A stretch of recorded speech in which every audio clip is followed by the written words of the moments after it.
Ladies and gentlemen, good morning from Greater Jakarta.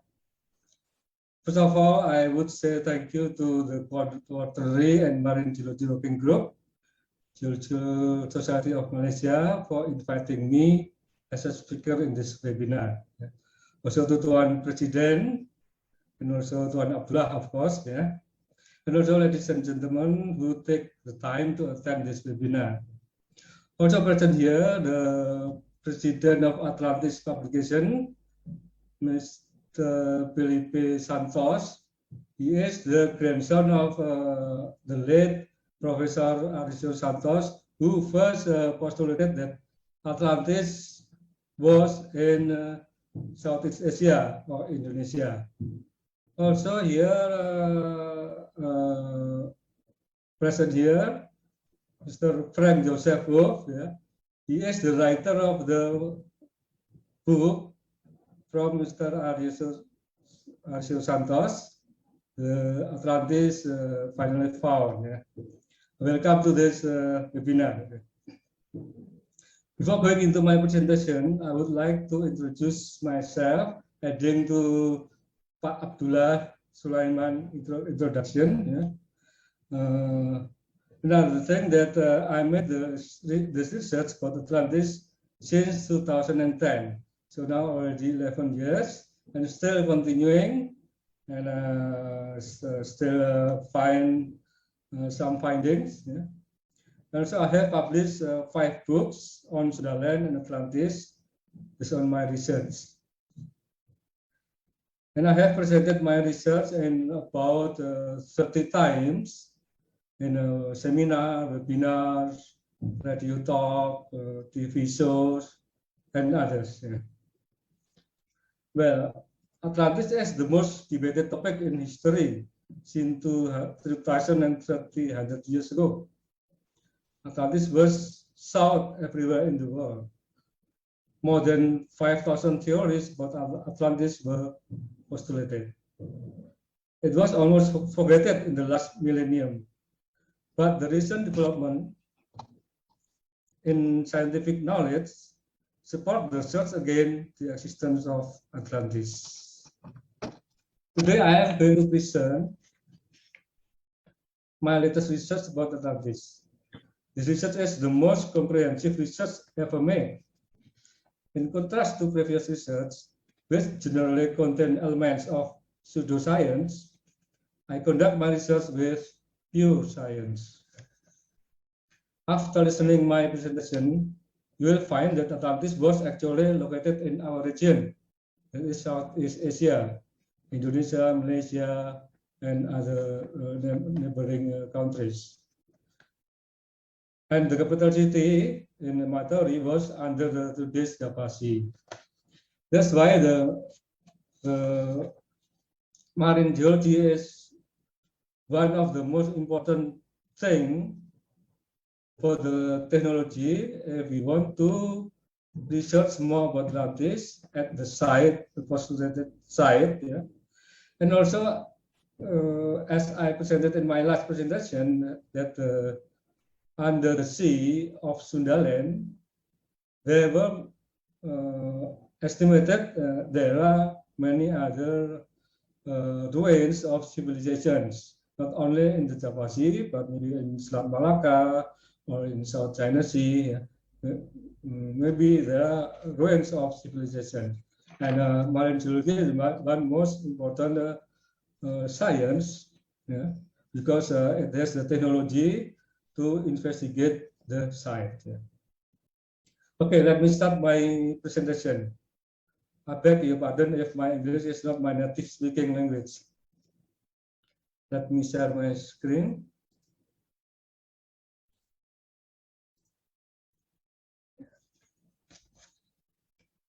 Okay, my topic today is decoding Plato's narrative to find Atlantis. So I want to decode the science given by Plato about Atlantis.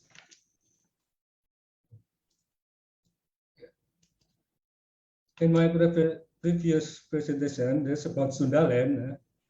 You can see here that this one is Sundaland. It's vast area exposed during the Ice Age.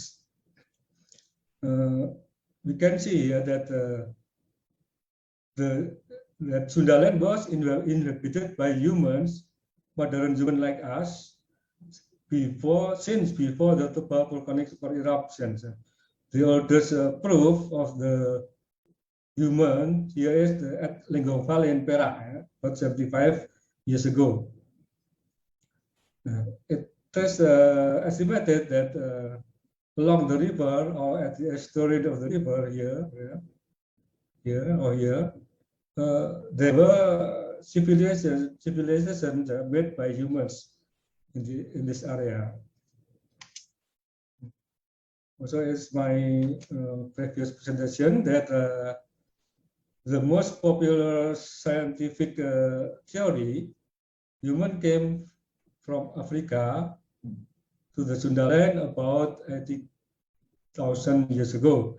And then another wave came again. One of them is about 20 kilo year. And then in 11,600 kilo year, there were some catastrophes that made human migrated to other places outside Sundaland. And then again and again come and go again many times. And there are some theories about it. Some of them are out of Taiwan, out of Sundaland, out of Yunnan, or multi-purpose dispersal. This is also one popular graph about the Ice Age. Here, at the end of the Young Ice period, about 11,600 years ago, there was a catastrophe. Not only once, maybe several times catastrophe, and while it has become the boundary of the periods in geology between Pleistocene and Holocene, and in archaeology between Paleolithic and Neolithic. And because of this catastrophe, people migrate to other places. And in the memory, there are several names about Sundaland. One of them is Atlantis. Okay, this time I will talk about Atlantis. The Atlantis story was originated from a senior piece in Sais Temple, Egypt. The name is Sonsis, lived about 600 BCE. And then Solon, a Greek, went to Egypt to meet Sonsis. Solon is an Athenian statesman, poet, and lawmaker. He translated the stories, changed the names, and wrote in poetry. And after generations, the stories came to Plato. Plato is an Athenian philosopher, the student of Socrates. He wrote Timaeus and Critias about 360 BCE. This is the only source of Atlantis we have today. Also, the language, the inscription, the language was ancient Egyptian, and also the names.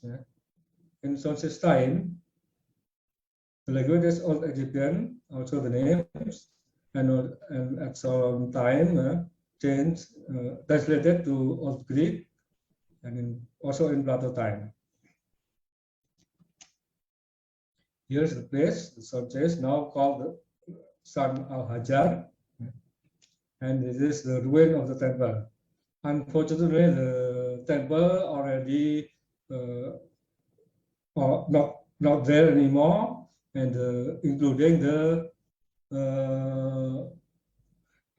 writing there.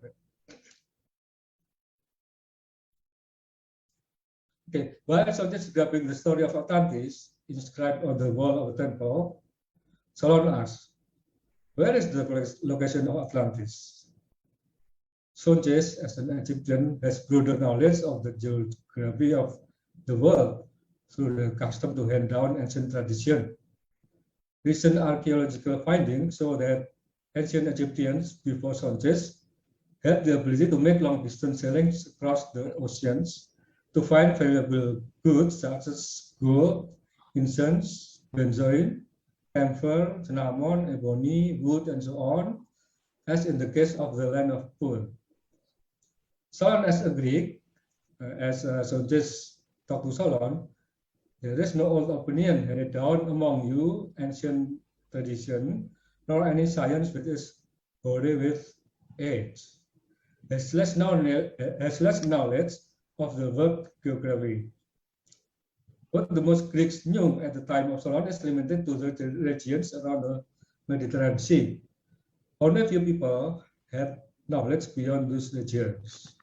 Answering the question, Sonjes then explained the geographical condition of Atlantis using descriptions. This includes the goods unfamiliar to Solon. In this research, I use many science. This is one of them, and the philosophy is called semiotics. Semiotics is a subfield of philosophy that studies science. The science has two components, signifier and signified. Signifier is the things that give meaning, as received by human senses, by our eyes, our nose, our tongue, our hand, our ears. Yeah, this is called signifier.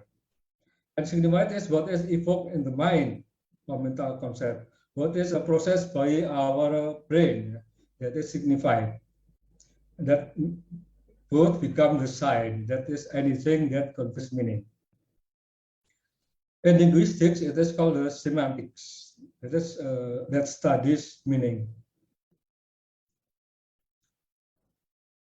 In semantics, there are triadic model or dichotomy of signifiers. The first one is icon, that is physically resembles the signified. Index, evidence of the existence of signified. And symbol has cultural relationship with the signified. This is one example. Icon. Yeah. If we look a photograph of a tree, this photograph of tree, that means this is the signifier, and the signified is the tree itself that is photographed by the photographer. Then an example of index. And if we cite smoke, for example, it says the signified is that there is a process of burning somewhere here. There is a process of burning. And example of symbol, the red light, the red, green, and yellow light of the traffic light. Yeah. If we see some kind of this, this is a signifier to show the meaning is that when the light is red, we cannot drive, and so on. Yeah. This is called symbol. Symbols means that they have cultural relationship. Yeah. Human must learn first. And about the symbolic signifiers. There are orders of symbolic signifiers. Yeah. The first order is the language. Yeah. This is in language, in linguistic. Yeah. Denotative. There is a strict dictionary meaning of a word. Yeah. Connotative is the emotional, imaginative association surrounding a word. And there are more order, the second and more, of the connotation. Myth, it has nothing to do with the myth of God, of legend, and so on. But the myth is a socially agreed symbolic association widely accepted. And the signification of the process, a sign in the first order becomes a signifier in the second. This is the diagram. See, in the first order, there is signifier and signified become a sign. But the sign become the signifier of the second order. And with a signifier, this become a sign. Next, this one in the third order become the signifier or the meat of the third order. This is one example. The word rose. This is a signifier. We read this word, the letters with 4 letters, rose. The denotative meaning is just a flower. But there's a connotative meaning. This is a symbol of love. And the myth is a man loves a woman. For example, like this. Andy gives Mary a rose. If you read this sentence, it means that Andy loves Mary. So I will use this in decoding the Plato's narratives. Another one, also still in semiotics, the relationship between signifiers in determining the signified. There are 2 relations, syntagmatic relations. There's the sequence of signifier determine the signified. This is the positioning. And paradigmatic relationship. That's the association of other signifiers determine the signified or substitution. This is an example here. A frog eats a mosquito. If we change the positioning, a mosquito eats a frog. That can have a different meaning. In paradigmatic, a frog eats a mosquito. A frog eats a fly. So substitution of mosquito with a fly. Different meaning, but not so much different because still a frog here. And that is the analysis. Syntagmatic analysis means analysis of syntagmatic structure in the text. And paradigmatic analysis. There's the analysis of paradigms embedded in the text, often uses commutation tests. Commutation test is used in the paradigmatic analysis to determine whether a change on the level of the signifier leads to a change on the level of the signified. This is one example. The man hit the boy. If we substitute boy with baby, girl, child, fancy, or thief, it has different meaning. But how far it's different, it depends on the substitution. A baby or child, for example, is still close with boy, not so much different. So there is a weak and strong change. And then pragmatics is linguistic, is the study of how context contributes to meanings. Pragmatic is the study of how both literal and non-literal aspects of communicated linguistic meanings are determined by principles that refer the physical or social context that broadly construed and with language is used. For example, if we have this sentence, you have a green light, it can mean that the space that belongs to you has green ambient lighting, or a green traffic signal, or have to wait to continue driving, or to proceed in a non-driving context, or cast in a greenish glow, or possesses a light source with radiates green, or possess a light with a green surface, or allowed to proceed with the proposal. So this is the Plato's narrative. The titles, there are 2 narratives. The first one is Timaeus, and the second one is Critias. In Greek, ancient Greeks, written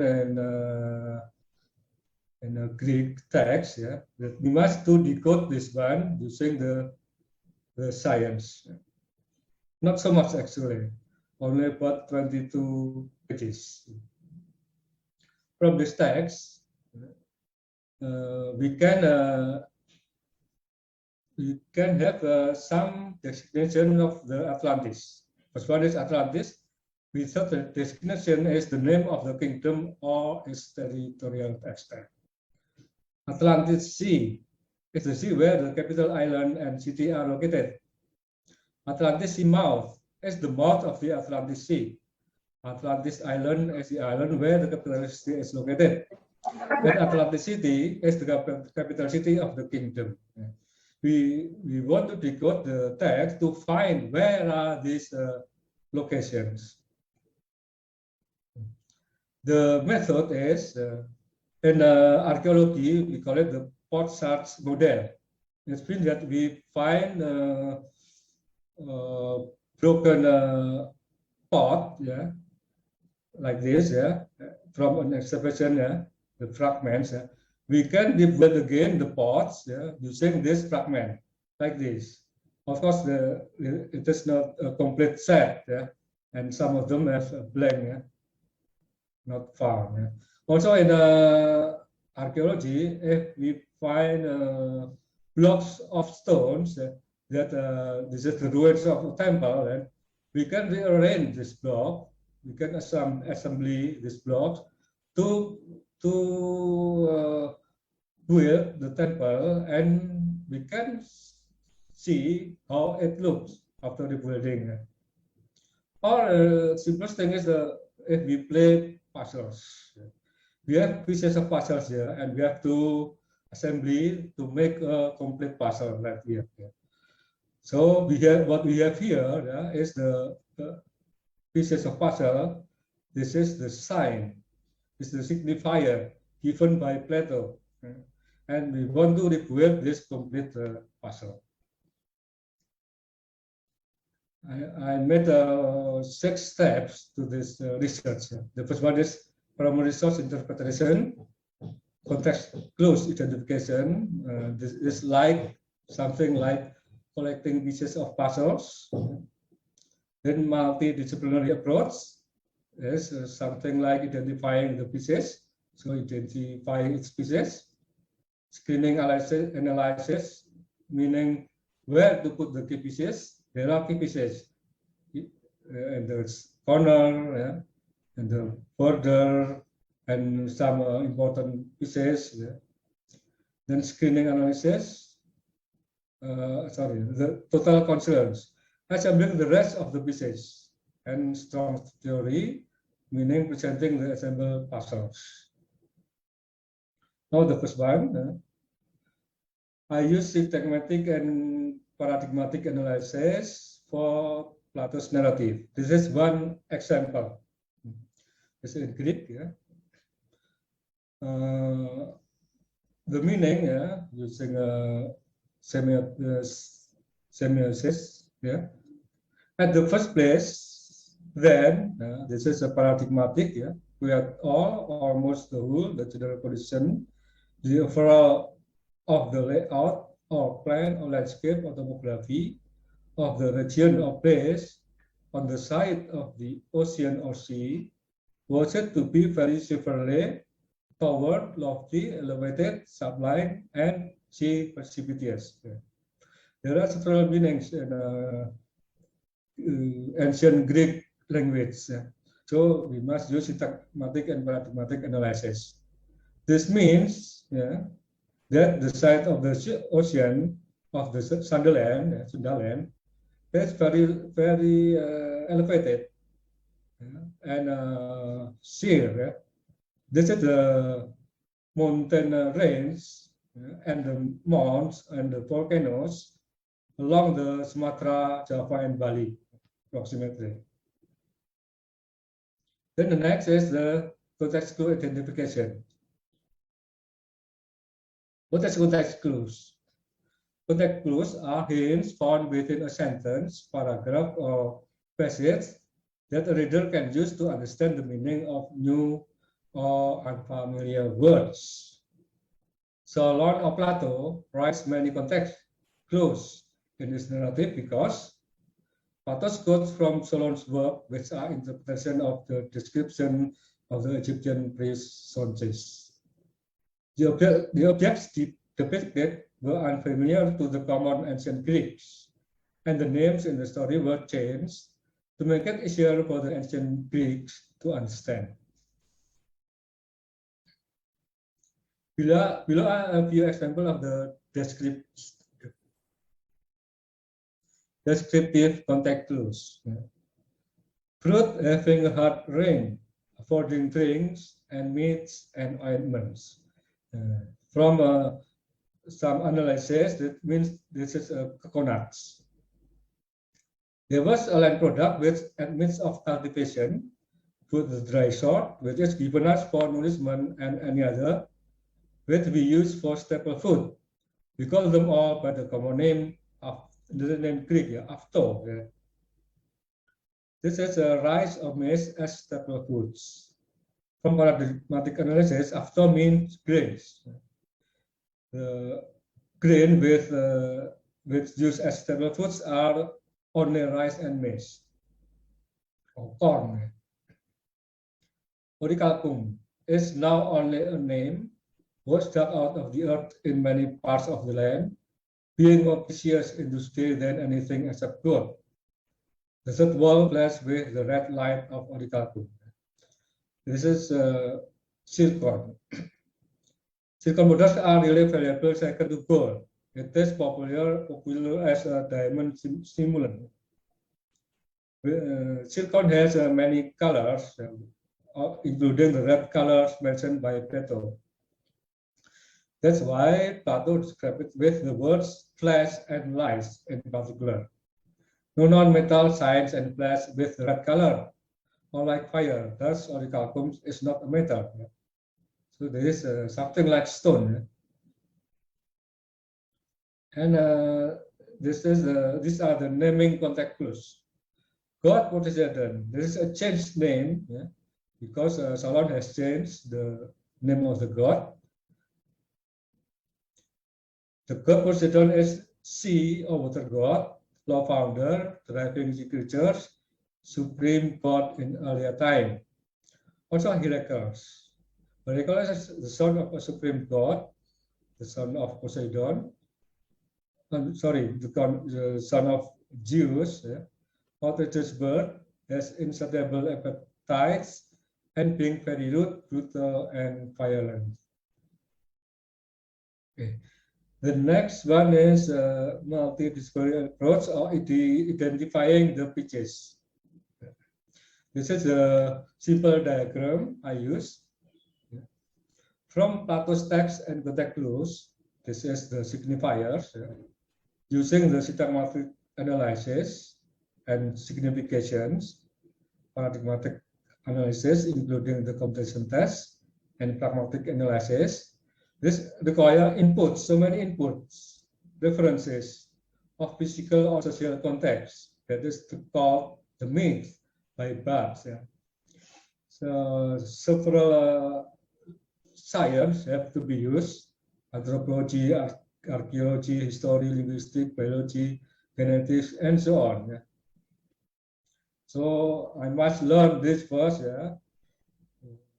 just like all the books in the library must be learned, something like that.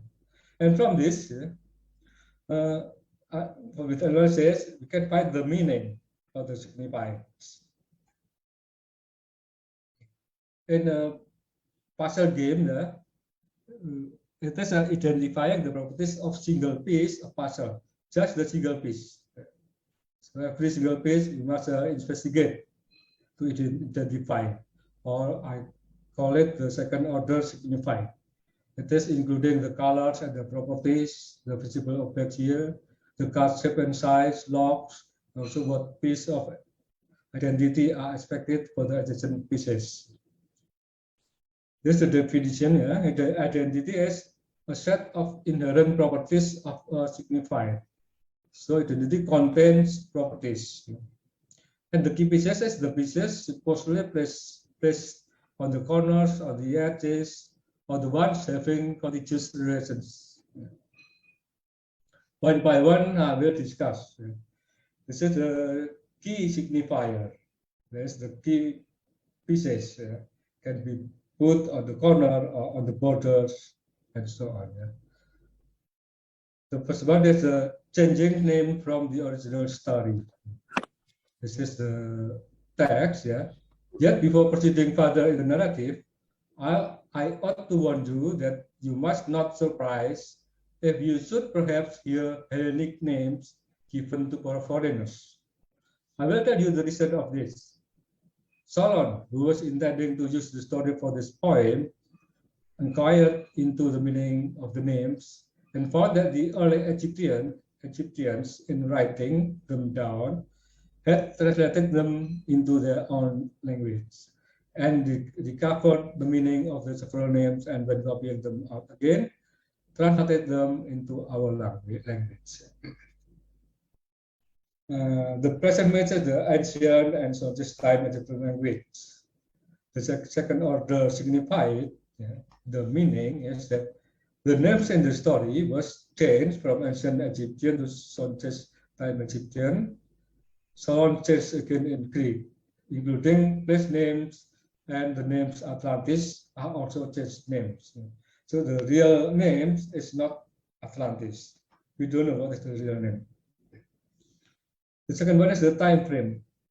Here mentioned 9,000 years, 9,000 years before them, means before Solon. And also they talk about as now, not as now. I mean that the time frame of the story is about Atlantis time. That is 6,600 BCE, or about 11,600 before present. And also at Solon, also at this time, that's about 600 BCE. Then the key signifier again, Atlantis location relative to the Egypt or Greece. Yeah. The text is very simple. Atlantis was located at a distant point in the Atlantic Ocean. Yeah. The present myth is that the Atlantic Ocean is what we know now about the Atlantic Ocean. But the past myth is different. The Atlantic Ocean is the whole of the coterminous Earth encircling ocean, which now arbitrarily divided into Pacific, Indian, and Atlantic Oceans by Herodotus, Plato, Aristotle, Strabo. Even until the first century BC, Strabo mentioned that the Indian Ocean is called the Atlantic Ocean. The meaning, the second order signified, is that Atlantis is located far away at a distant point from Egypt or Greece, across either the Pacific, Indian, or Atlantic Ocean. Atlantis is not located around the Mediterranean, Europe, North Africa, nor West Asia. This place is known to Solon. The maps reconstructed based on as understood by Herodotus. Here we can see that all the ocean around the continent, the Earth, is called the Atlantic Ocean. And this today, you can see here Pacific, Atlantic, Indian, Pacific. Atlantis is located across the oceans. This one, Atlantic Ocean or Indian Ocean.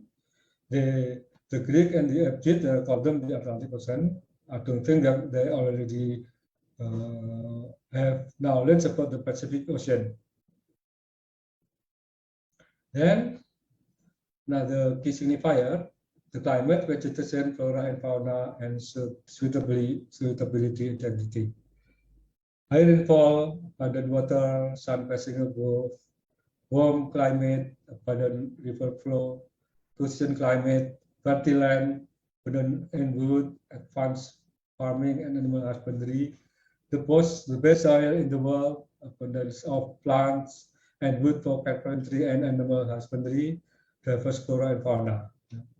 The time frame is Atlantis period and to this time. This is actually the characteristic of tropical climate. Dense vegetation, very diverse flora and fauna.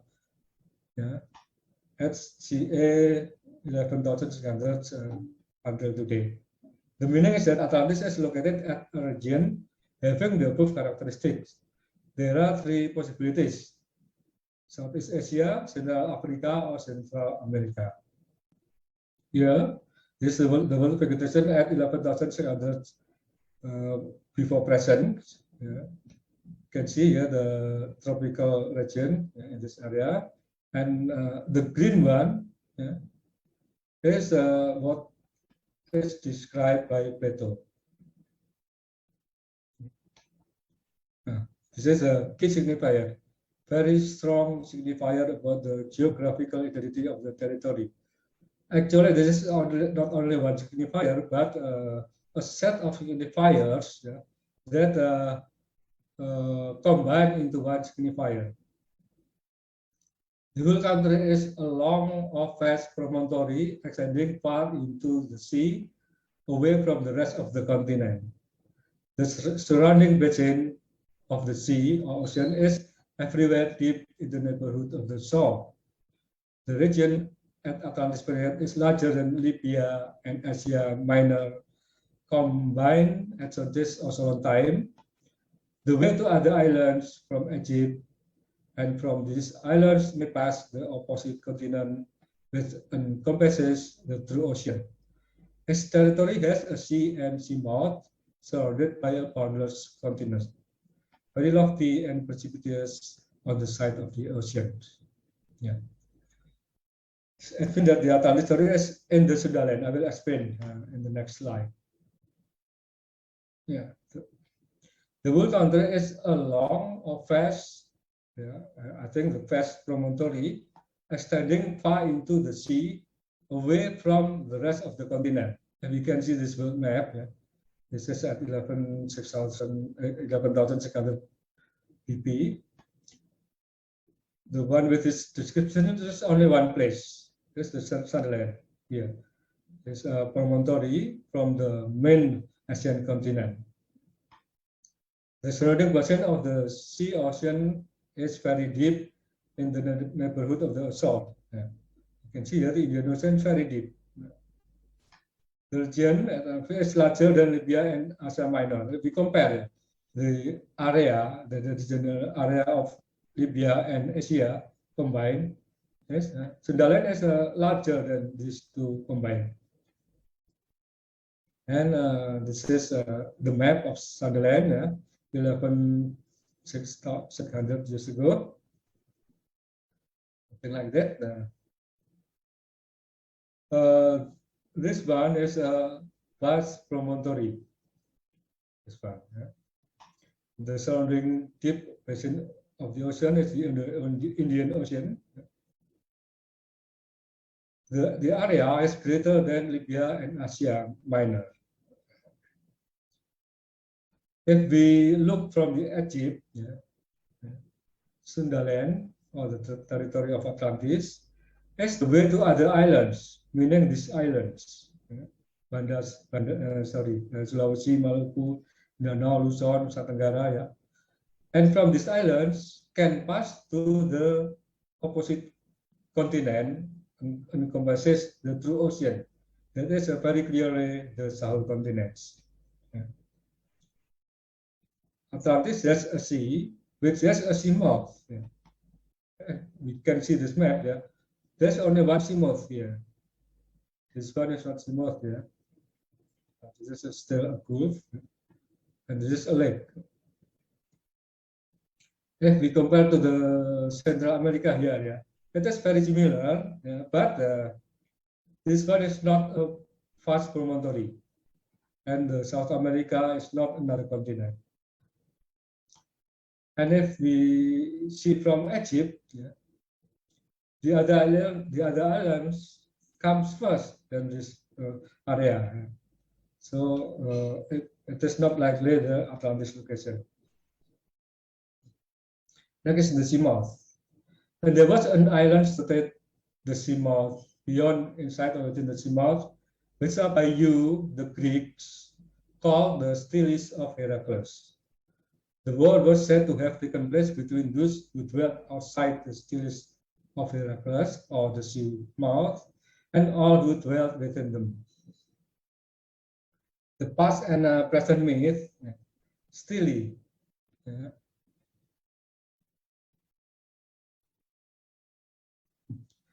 denotative meaning, that is typically an upright stone used for commemorative purposes. Is the meaning of Stele. But the connotative meaning is a marker, artificial or natural, of area of a geographical boundary. Steles of Heracles, the myth is a metaphor for the limit of established Greek maritime geographical knowledge, a boundary that was never studied. This is written by Pindar. So that the Steles of Heracles is the Egyptian priest said to Solon that the sea moth is in Greek called the Steles of Heracles. The meaning is that a sea moth in Atlantis, where combinations on both sides were used as markers of maritime geographical knowledge. In Greek tradition, was called the Steles of Heracles. This is a simplified map of Atlantis. This is the sea, the inner sea, the Atlantic Sea, and this is the outer sea. The Atlantic City and the Atlantis Island is inside, in the sea. There are prominence both sides of this sea mouth, and the opponent of the Atlantis, that's Athens, was outside of the sea mouth, like this approximately. This is the sea mouth. In Greek were called the Steles of Heracles. And this is the Steles of Heracles or sea mouth in Greek tradition. From time to time, it was changed. The first one is near here, when they don't have knowledge about the other area. And then the next one, the state of Sicily, is called the Steles of Heracles. And the last one is the state of Gibraltar, like this. Next one is mineral product identity. This in mineral, there is a lot of orichalcum, bronze, brass, tin, and gold. The past myth is that Southeast Asia is famous for its mineral products of gold, silver, bronze, and tin in the past. The island of Sumatra was famous for its gold product, named as Gracia Insula, Insula Aurea, Aurea Chersonesus, Swarnadvipa, or Swarnabhumi. Tin, the main component of bronze, was only known available in Southeast Asia in the past. See next slide. And the meaning is that Atlantis is in a region where gold, silver, bronze, and tin were abundant, most probably Southeast Asia. This is the global mineral resources today, like this. You can see here some of them are tin here, SN, the purple color, mostly available here in Southeast Asia. Also in China. Again, silicon or orichalcum. Orichalcum is now only a name, was dug out of the earth. I already explained before. The name silicon derives from the Persian sargun, wrapped into jargon, dated by the Germans to silicon. Allegedly, Plato or Solon mistranslated sargun into orichalcum because no such words in ancient Greek. The meaning is that Atlantis is in a region where silicon were abundant, most probably Southeast Asia. Here, you can see the map. Today, silicon are found here and also here. Elephants. There were a great number of elephants. There are two species of elephant, Asian and African. The meaning is that Atlantis is a region where elephants were abundant, either in the elephant range in Asia or Africa. This is the map of the elephant range in Asia or Africa. Next is the water buffalo sacrifice tradition. And every 5 or 6 years, alternately, the king of Atlantis gathered to discuss and make arrangements, top off with plenty of bull sacrifice. Plato wrote bulls because they don't know about the buffalo. Bull is not easily distinguishable with water buffalo by common people. Water buffalo was not known by ancient Greeks. Water buffalo is one of the animals of greatest economic and religious value since the ancient time used as a sacrificial victim in Southeast Asia, Indian subcontinent, and southern China. Over two divinities are defined by spirits as the carrier that sought to the world beyond or of zoomorphic symbols of the ancestors. There were not such common and prolonged animal sacrifice tradition other than in these regions. The meaning is that the water buffalo sacrifice traditions could be rooted back to the Atlantis period. This is the map where the buffalo sacrifice tradition is found here in Southeast Asia, South Asia, and part of South China. Next one, coconut. There were fruits having a hard tin, awarding drinks and meats and ointments. This is very coconut. Yeah. Coconut has a long and specific history among cultures in the region of Southeast Asia, South Asia, and the Pacific. DNA analysis reveals that coconuts were first cultivated in island Southeast Asia. Coconut genetics also preserve a record of prehistoric trade routes and of the colonization of the Americas. The meaning is that coconuts were cultivated in the region of Atlantis in Sonches and Solentine. This is not the Atlantis time, but in Sonches and 600 BCE. The map is here. This is based on the recent study of coconut from Southeast Asia and then to other areas in the world. Then grains as staple food. I explained before. From the paradigmatic analysis, after mean grains. Grains used as staple food are only rice and maize. Rice is staple food in the regions of East, South, and Southeast Asia since thousands of years ago. Maize is the staple food in the Americas in the ancient time. However, maize or corn was known to the Greeks in Solomon time. So the meaning is that rice were cultivated in the region of Atlantis in the Sonches or Solomon time. This is a two-day speed about the rice production here. You can see here Southeast Asia, South Asia, and East Asia, the producer of rice. Then spices and herbs.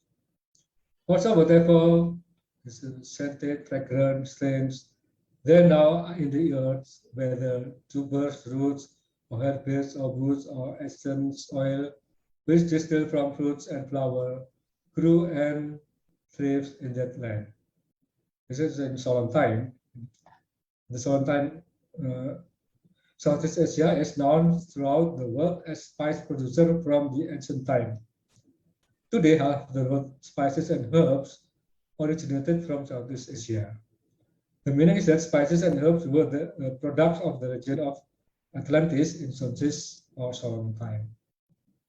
Here's the map, ancient main spice trade routes from the Southeast Asia to West Africa, even to Mediterranean, including Egypt. Next one is the coral reef. For which reason the sea in these parts at the city ruins is impassable and impenetrable because there is a shoal or reef of mud or clay or soil, earth or rock in the way, and this was caused by the subsidence of the island. Using paradigmatic analysis, this is a coral reef. This is the word, the Greek word, meaning coral reef.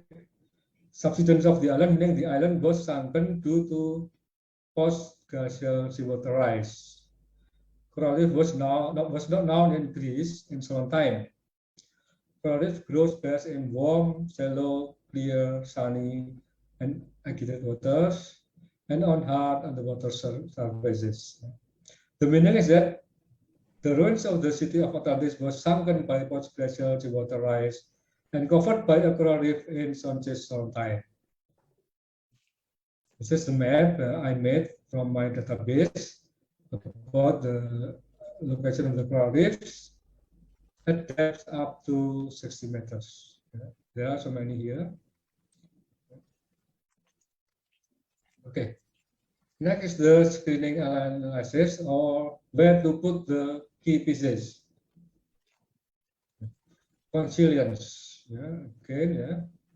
Consilience or convergence of evidence or concordance of evidence in science and history is the principle that evidence from independent, unrelated sources can converge on strong conclusions. When multiple sources of evidence are in agreement, the conclusion can be very strong, even when none of the individual sources of evidence is significantly so on its own. The principle is based on the unity of knowledge. Measuring the same result by several different methods should lead to the same answer. In a puzzle game, there is where to put the key pieces, or I call it the third order signifiers. This is the key pieces in the corner, the X pieces here, and also the contiguous pieces, something like here. This is very contiguous. We can put first these pieces, and then next will be the others. I made a table, a summary table of the second order signifier. The first one is the time period of Atlantis is before and after 11,600 before present. The identified Atlantis location at its period is the regions inhabited by human, 11,600 BP.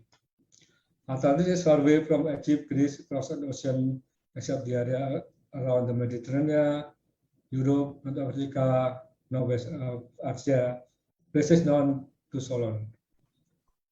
The meaning is that the region across an ocean far away from Egypt or Greece, not around the Mediterranean, Europe, North Africa, Northwest Asia.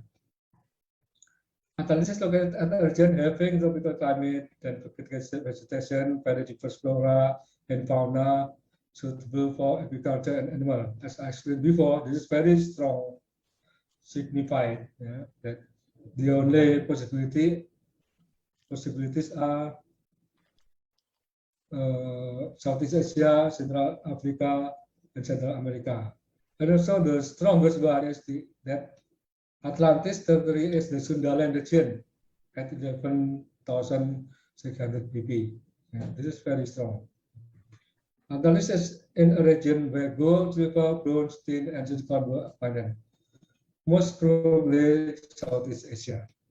Atlantis is in a region where elephants were abundant. Only two possibilities in Asia or Africa. The water buffalo sacrifice, tradition. Probability is South Asia, Southeast Asia, Southern China. Coconuts. The probability is Southeast Asia, India, the Pacific, maybe in Mesoamerica. Then rice. The possibility is East Asia, South Asia, and Southeast Asia. Spices and herbs. The possibility is Southeast Asia, and the ruins of the city of Atlantis were sunken by post-glacial seawater rise and covered by a coral reef. The region with warm, shallow, clear, sunny, and irrigated waters. By combining this signified and integrated and interrelated, we can make a third order signified, meaning that its signifier, its a sign can be as the signifier for the third order. Then combining this one, the conclusion is that Atlantis is located in Sundaland or Southeast Asia. This is the signifier. Then the first already concluded that Atlantis and Sundaland or Southeast Asia at CA 11,600 pp. The next one is total consilience, or assembling the rest of the pieces. Total consilience, meaning that this total must have, in diagram, must have the same area of sections. For example, here, this is the main signifier, plentiful of elephants. Can be in Africa, Central Africa, South Asia, or Southeast Asia, recent climate, like this, and also the others. Everything must have this section. Or in partial claim, this is assembling the rest of the pieces of the puzzle, or the third order signified. So after assembling the key pieces here, then the puzzle can be full. Even if we don't know where to place, then after combine together, we can place. One by one, I will explain, maybe very quick, because the time is running. The plane. Immediately about entering the city and so on, I will explain later. The conclusion is appeared in southern Kalimantan at Atlantis period, in which the southern part is now submerged under the Java Sea. Here, this is the signifier. The plain was smooth and even, surrounded by mountains, descended towards the sea, looked towards the south, sheltered from the north, rectangular and oblong, about 565 kilometers in length and 370 kilometers in width. With the size, I make this, with the scale, also the shape, oblong, and I find possibilities where to put this shape. Can be 3 locations, here in southern Kalimantan, also here in about Cambodia or Vietnam, and also in the Thailand curve here.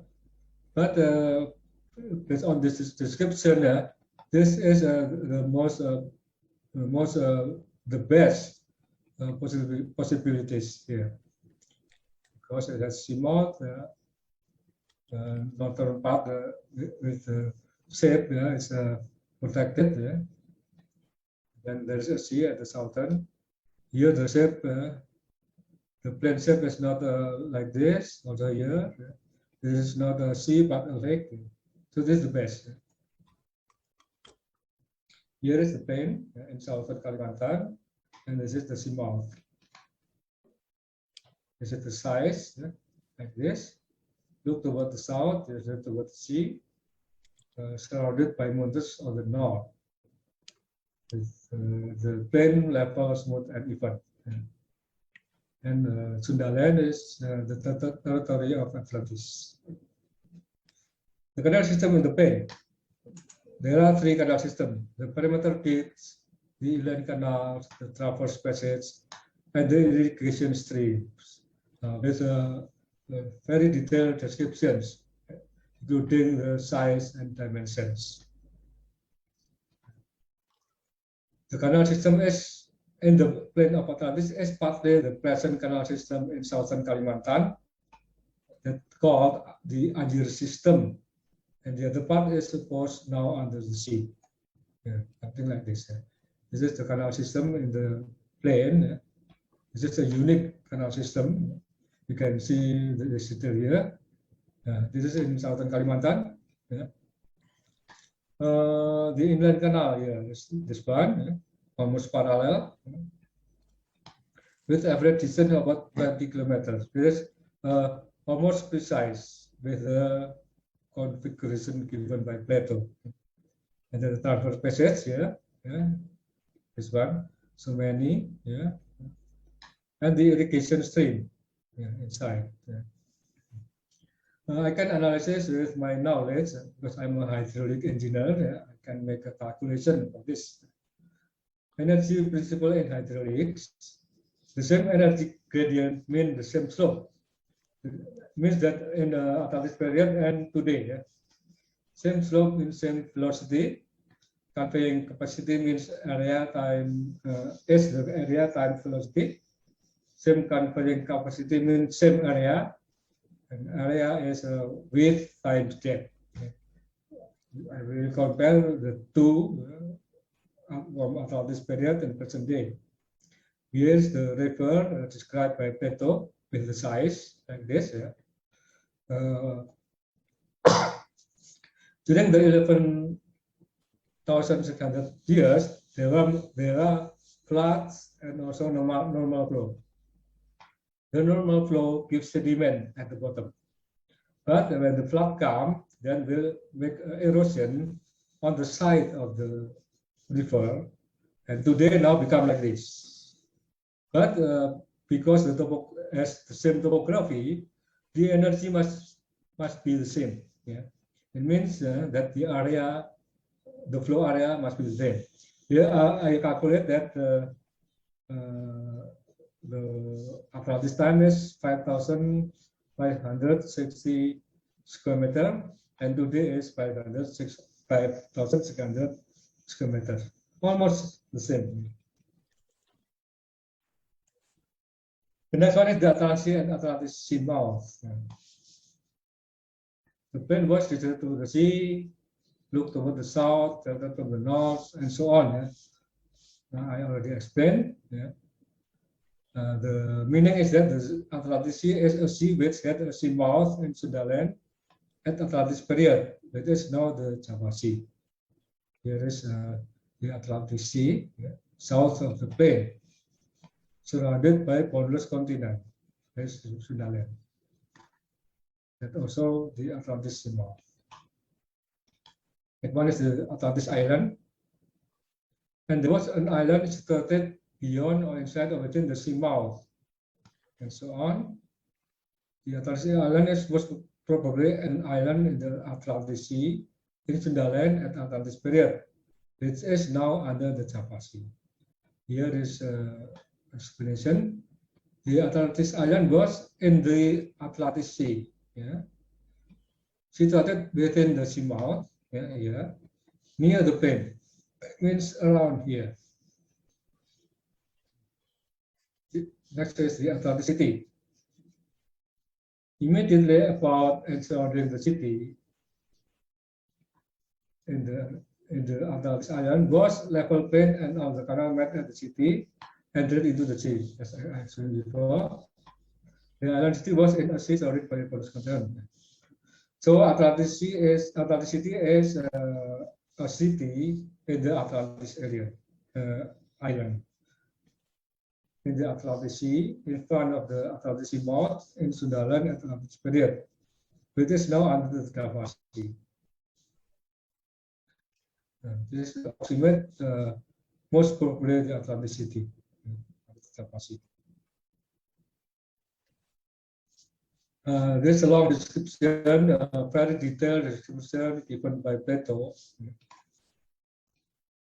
and I will explain here. The city is like this. It consists of 3 rings of water with zones of land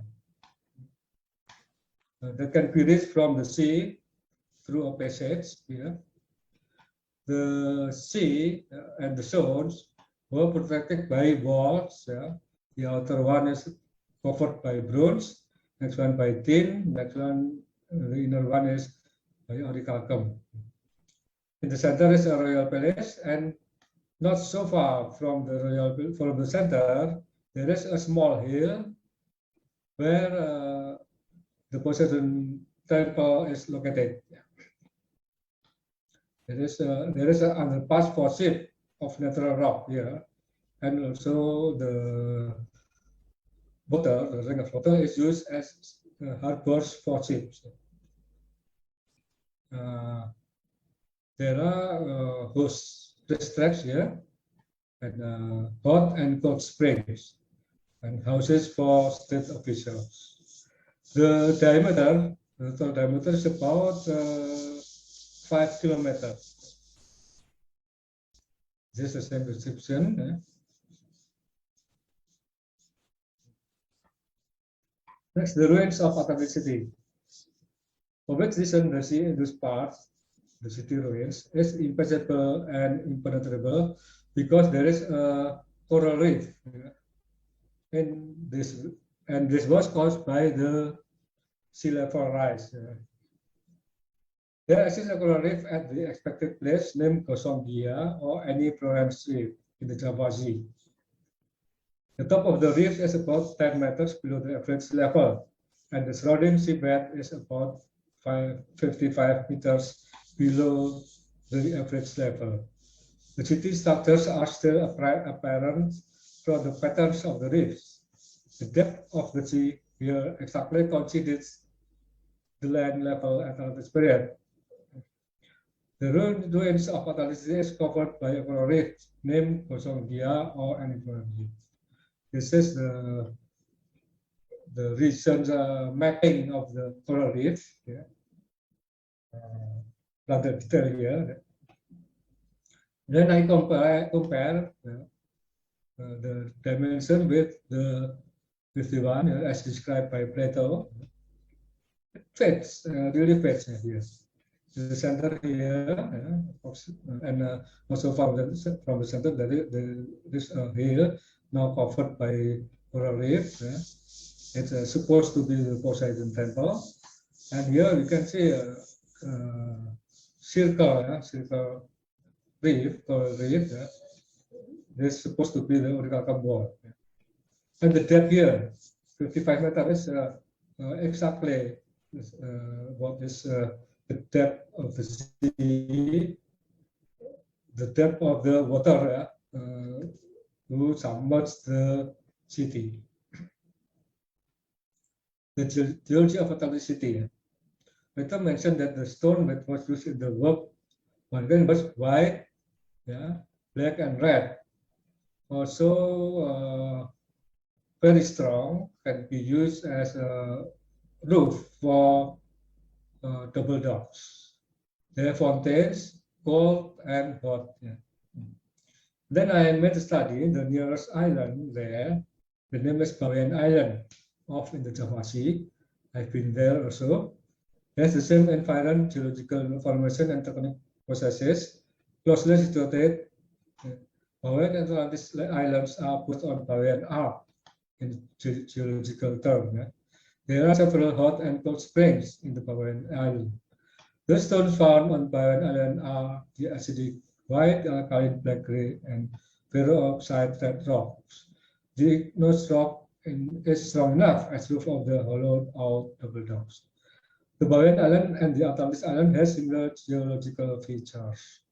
There's the location of the Bawean Island here is about 150 kilometers. And both are located on Bawean Arc in geological term. Here, the whole island has contained igneous rock, and the stones has three colors. I've been there and visited one of the hot fountain, air panas.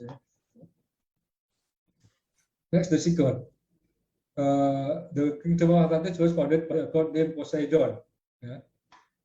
The myth is that Poseidon and Varuna are sea or water gods, law founder, driving sea creatures, supreme god in earlier time. And Kalimantan bore the name of Warunapura, means the land of the god Varuna. The meaning is that the sea god Poseidon, it's a chain name, is apparently the sea god Varuna in Nusantara. This is a Kalimantan island called the Warunapura.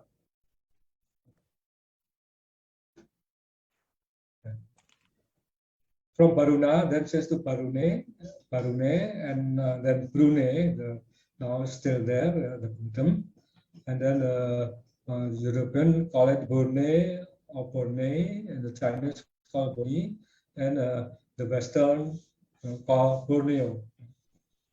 This is from Varuna. Earthquake and tsunami, but afterwards there occurred violent earthquakes and floods In some other narrative, it is implied that the flood was coming from the sea. So in which that the city was disrupted by an earthquake or tsunami. The present myth is that the frequent and significant earthquakes, tsunamis, and volcano eruptions took place in Indonesia, one of these most complex tectonic regions on Earth. The flood coming from the sea is a tsunami. The location of Atlantis is in Sundaland. It's compatible with the frequent occurrence of earthquakes and tsunamis. Then sunken Caesar's Bay. This is a long text, meaning that the city of Atlantis and the island of Atlantis were sunken ceaselessly for a very long time. It is the post-glacial Gibraltar rise. The Atlantis island was sunken ceaselessly due to post-glacial Gibraltar rise. At the same time, a coral reef was formed, which is now named as Bosonia. Horses were for disease and for warfare. The existing studies show that there were multiple sites of horse domestication. Horse in America was extinct 8,000 to 12,000 years ago. Stone Age cave painting depicting horses are found in Europe and Southeast Asia. Atlantis is in a region where horses were used by people. This is the location of the cave paintings depicting horses in Southeast Asia. There are 5 locations from my records. Started in Labatoram Cave in Maros, Sulawesi, in One Mula, and then in Maluku, and in Seram Island, also in Lenggong Valley in Perak. The approximate age is more than 10,000 years, based on the characteristic of the painting. Then dolphin. There were 100 statues of narrates riding on dolphins. The person admitted that most species of dolphins live in shallow areas of tropical and warmer waters. The third order signified, or the meaning, is that the location of Atlantis is in Sundaland is compatible as a region inhabited by dolphins, mostly in shallow areas of tropical and warmer waters. Here is the range path of the dolphin. Here, it's primary and it's one secondary. Then coffee, chestnut and the like, which furnish pleasure and amusement. The history of coffee. The oldest record of coffee found in Southeast Asia as one of the main commodity is at least in the early 6th century CE, meaning the coffee was already here before that. There are plenty of signs of Austronesian trade to East Africa dating back some thousand years ago.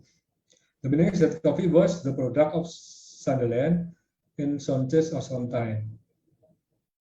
Then tape, land products which spoil with keeping, with which we console ourselves after dinner. Spoil with keeping is the same as fermented. Tape is indigenous and popular throughout Southeast Asia. It is a sweet or sour alcoholic paste made from a variety of carbohydrate sources, usually cassava or rice, and can be used directly as food or in traditional recipes. The location of Atlantis and Sundaland is compatible as a region having a tradition of making and consuming tape. True story. This is the text, a story of Atlantis which, though strange, is certainly true, having been attested by Solon. The city and citizens which you yesterday described in fiction, we will now transfer to the world of reality in the Atlantis story. So actually, Plato already writes that Atlantis is a true story. Yeah. But why and why not Atlantis is considered as a true story? First one, it is written in the narrative that it is a true story, as I explained before. The objects depicted in the story which was unfamiliar to the common ancient Greeks with detailed descriptive narration or context clues. This is the proof that it is a true story. So many researchers try to find Atlantis in the wrong places.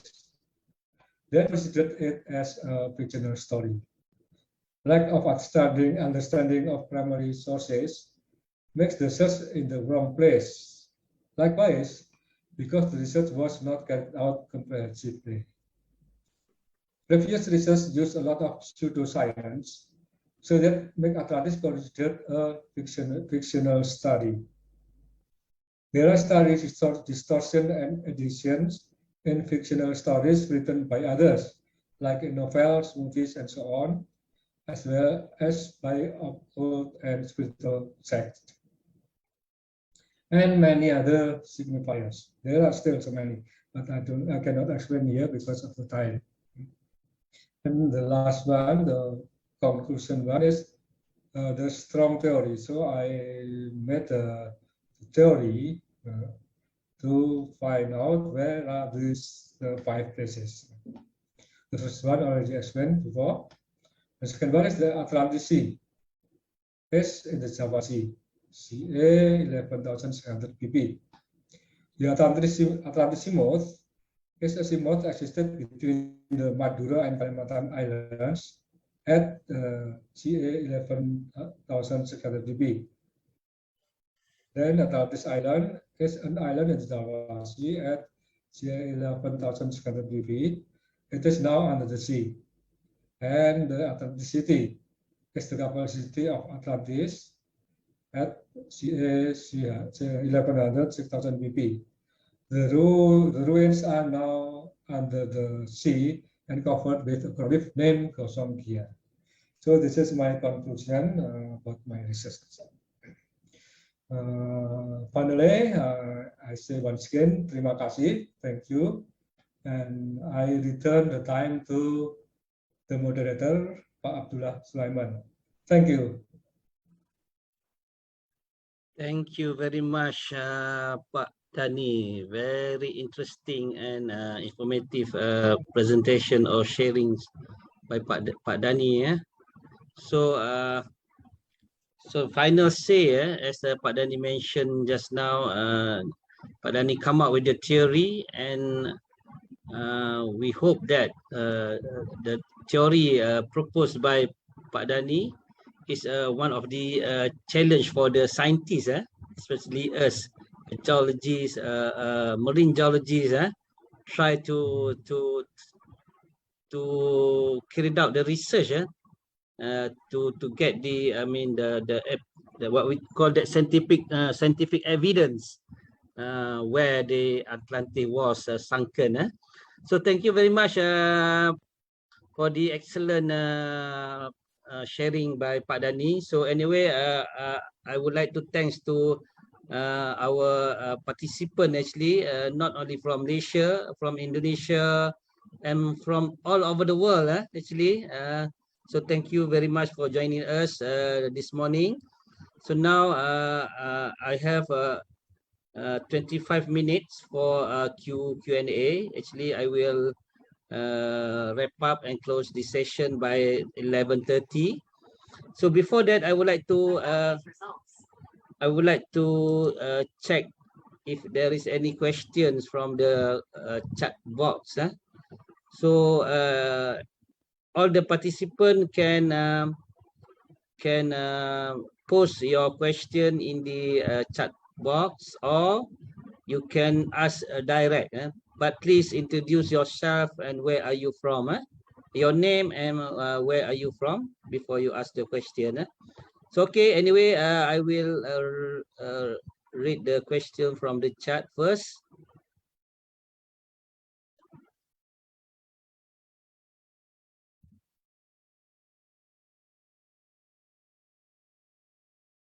Okay, one question from our counterpart from I think from Indonesia, Gus Anam Rejo, his name, Pak Dhani. So the history of rice emerged since when? Can you boleh Pak Dhani jawab? rice emerged since? Because I think Pak Dhani did mention about the rice, one of the what we call that bukti for the Sundaland or Atlantis. Okay, let me answer. Yeah. The rice in the Atlantis story written by Plato and told by the Egyptian priest Sanchez. It is in about so long time, about 600 BC. Yeah?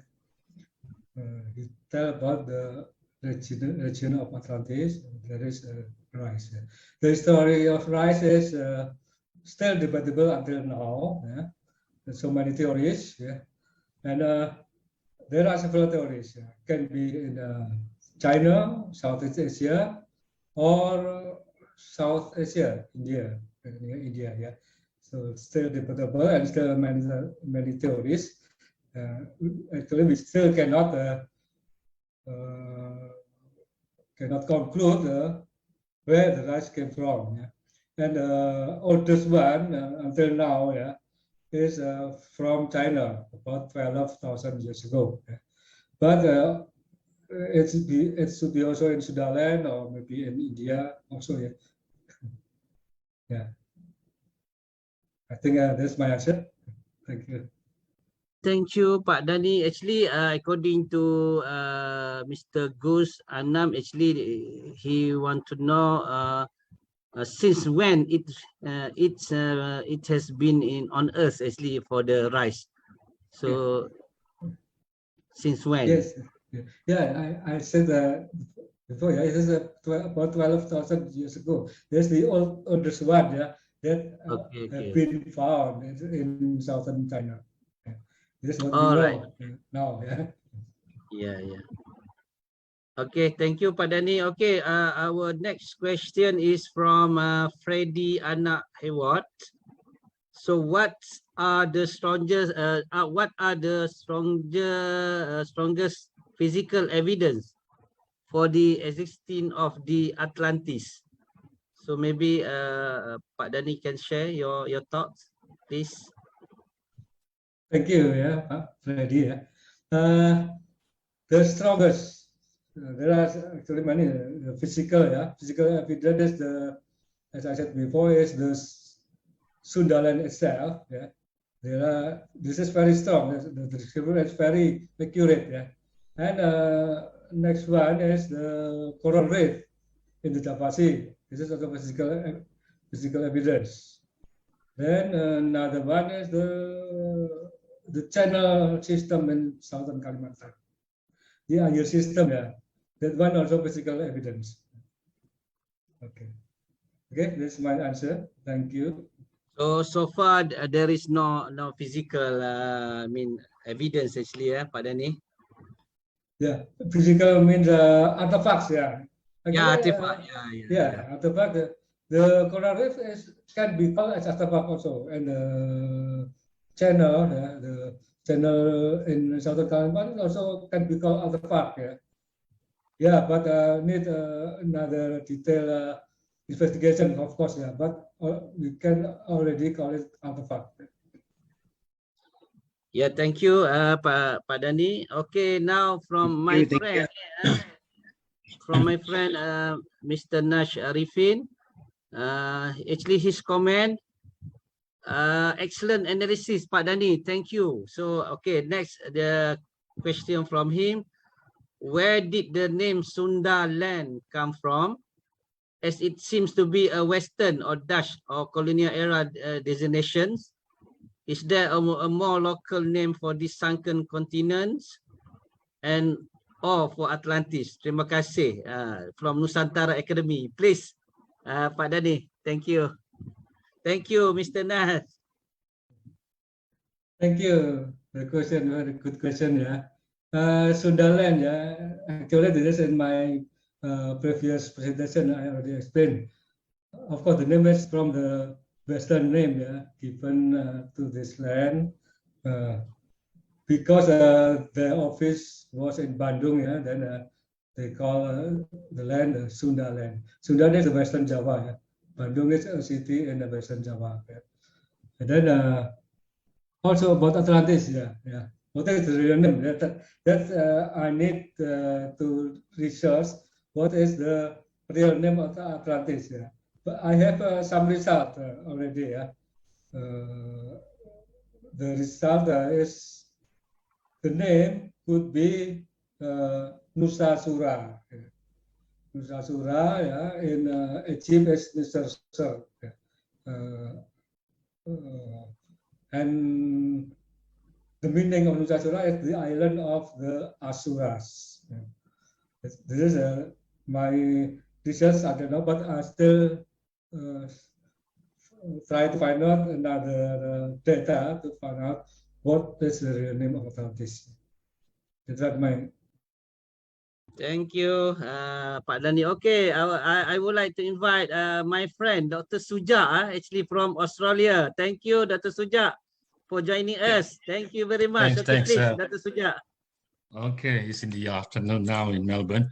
Pak Dhani is a very excellent discourses on trying to fit in various material. But I want to know a little bit more in terms of, we know the images of Poseidon, Tuhan Laut, yeah, Poseidon in the Greek mythology. But you mentioned there is something similarity that linked to Poseidon about Varuna. Is there a similar kind of image which is similar to Poseidon, or how does those things would come about? Okay, thank you. Yeah, actually, I already wrote in my book and my some other presentations, and also in my YouTube video, about Varuna and Poseidon. This is very, very similar. Both of them are the sea gods. Yeah, sea god. Also, the first god. Yeah, in both cultures, in Greek and also in Nusantara. Yeah. And then they both drive mythical creature that here called Makara. Makara is a critical creature, have heads, normally the land animal, and tail, normally the sea animal. In Greek or in the Roman period, they use normally horses, horse as the head and the body, and the tail is something like a fish or dragon or something. This is in Greek. Here there are more variant. The head can be as a naga or as a elephant or a fish, something. And then the tail is normally fish, naga, or other land fish like merak. You can imagine the symbol of Singapore. This is a makara, lion and fish. This is makara. Both myth, in Greek and Nusantara has the same like this. This is. But then, is there an image that you can depict this Varuna that be good? I do understand about these Malayans and the fish, the ikan duyung. That's why they call it Malayan, mermaid and lion, which actually is a mythical things created by for tourist promotion. But I just want to see the linkage in terms of this Greek mythology and this Nusantara mythologies of this Varuna. Is there a kind of similarity in terms of their images? I would love to look at that kinds of image or whatever it is that's being written or drawn or being used. Okay, let me open my previous presentation maybe. Let me find first. Sorry to trouble you this because it's just. It's okay, Dr. Suja. It's good. Okay. Actually, it's an excellent question. Let's Pak Dhani share the slide. Thanks.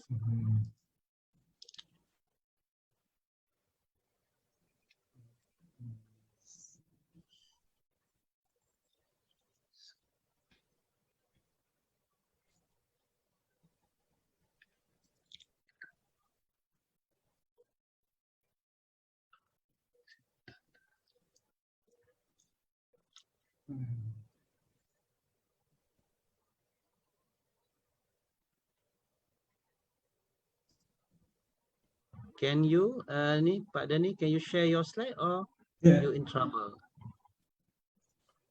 Let me find out first. Okay.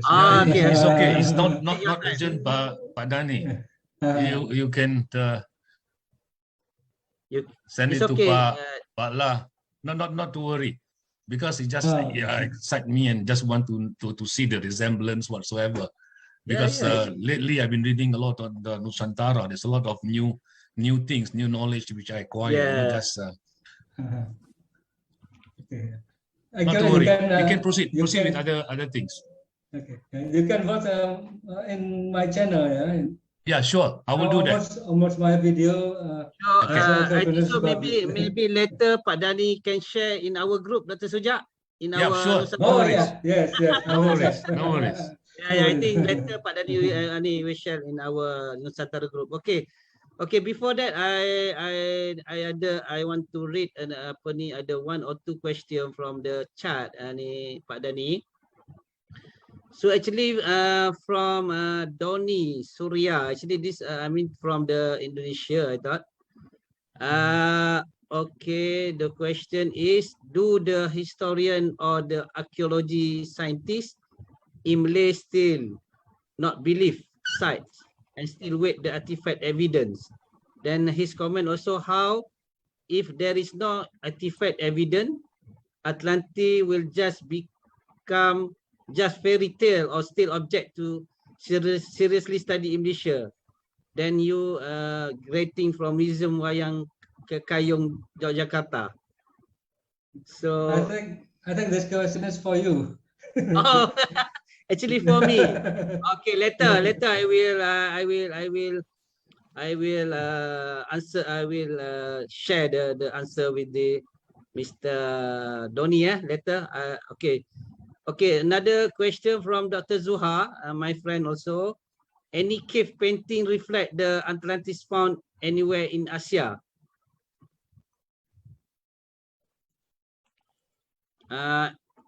Painting, cave. Painting. Cave painting. Cave paintings. I saw before in the presentation about the horse. And now one is about the boat or ships.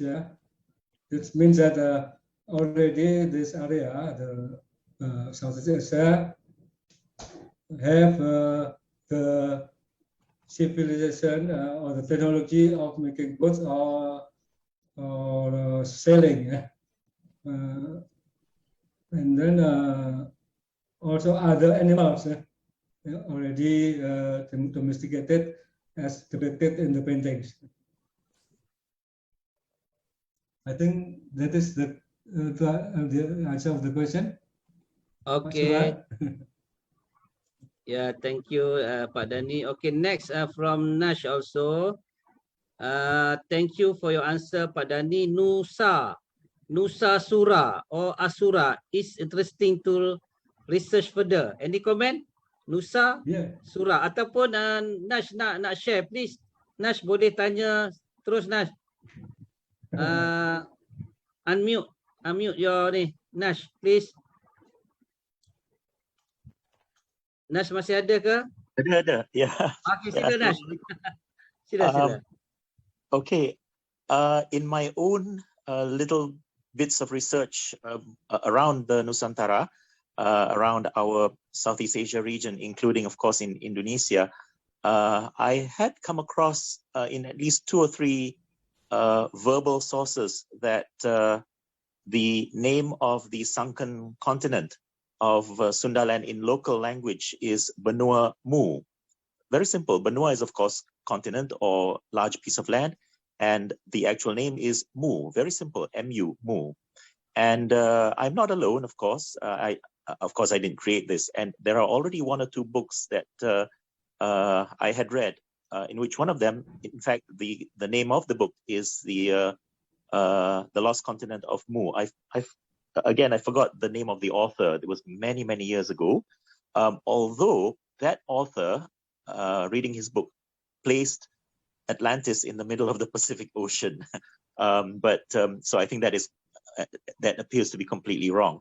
But it's interesting that the name that he used was Benua Mu, or at least the lost continent of Mu. And so I think that probably deserves some further research on our part as well. That's very interesting. So that's the name of the continent. So the name of the city, as you said, could very well be Nusa Sura. Of course, the continent and the city are two different things. And this is another comment that I would like to add, just as a matter of interest. It's not scientific, or not yet scientific, but in the course of my search, there were one or two opinions which I kind of think is very interesting that describes the etymology of the word Atlantis, coming from what we say Telanterus or Telantelus. Telan means to be swallowed, and so that signifies that how Atlantis was swallowed by the ocean.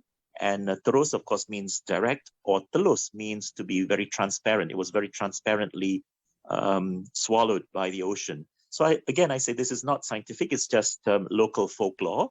But again, sometimes folklore turns out to be real. So it's an interesting thing to at least begin a little story with. Thank you very much. I really enjoyed this presentation. I learned so much. Terima kasih banyak. Thank you. Thank you, Nash, for your comments and for your. I like the word Benua Mu, Nash. I like it. I like it very much. Okay, ni Pak Dhani, please your comments, on the. Yes, yes, I understand what you're saying, Pak Nash. Both Benua Mu, I also made study about this, but since the base of this theory is I still cannot find the strong base in scientific view. I cannot find, so I didn't include this in my research. Mu, all Muria, is another theory, because it is not. I don't have complete basis for this, so I did not include this. And then about Nusa Sura, you can read in my website, atlantisgeology.com. I made a special paper, a special writing about this Nusa Sura. And then about the name itself, Atlantis is actually not the real name. This is named by Solon, or maybe Plato, because of the first name is Atlas, and then the country became Atlantis.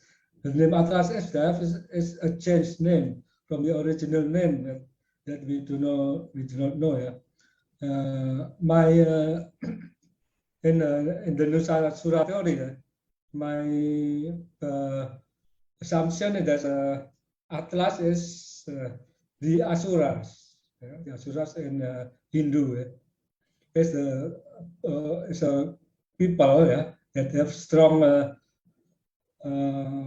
power in the past here, and in Egypt is Osiris, and so many others. You can read the detailed one in my website. Thank you, Mr. Nat.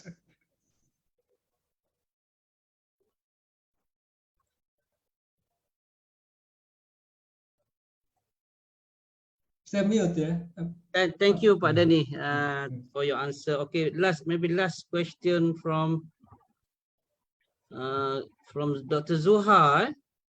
Pak Dhani has pinpoint several possible sites for Atlantis, probably currently overgrown by coral. Any detailed inspection done at those sites, especially in Indonesia area? So maybe Pak Dhani can comment on this. Yes, sir. Yes, sir. I already show you, the latest. That's the only investigation until now. That mapping of the seabed, just bathymetric mapping. But I already see it. This very detailed map that can show the coral reef, the circular coral reef with cities. It is very clear that it's like a city what is described by Plato. I think this my answer. Okay, thank you, Pak Dhani. So actually, Mr. Frank Joseph did share with us.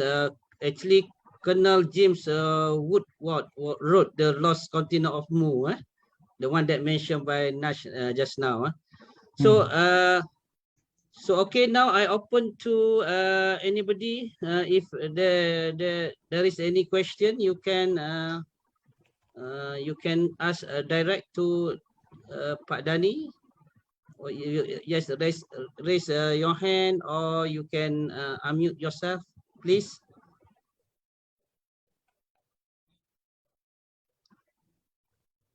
So if there is a question, I just I would like to share, because just now Pak Dhani did mention about the 11,800s BP, where is almost the Atlantis sunken. So I just to share what we thought about the if we see the sea level rise. I mean, during the last glacier maximum in all over the world actually, but the most evident in Sunda South is about our sea level was 125 meter below mean sea level at 21,000 years back. So during that time, actually 11,000 years or 11,018 is what we call that there was a meltwater pulse, I think, 2A or 2B, where the current, I mean the sea level rise suddenly, the rate of the sea level rise is actually high. So it could be one of the why the Atlantis was sunken very drastically. I would like to share maybe one slide just to show that. Hold on.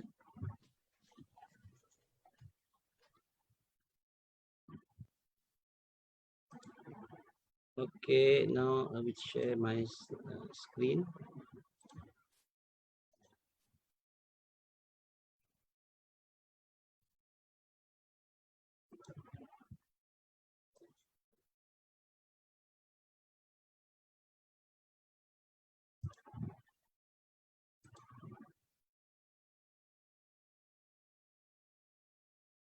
So everyone can see my slide?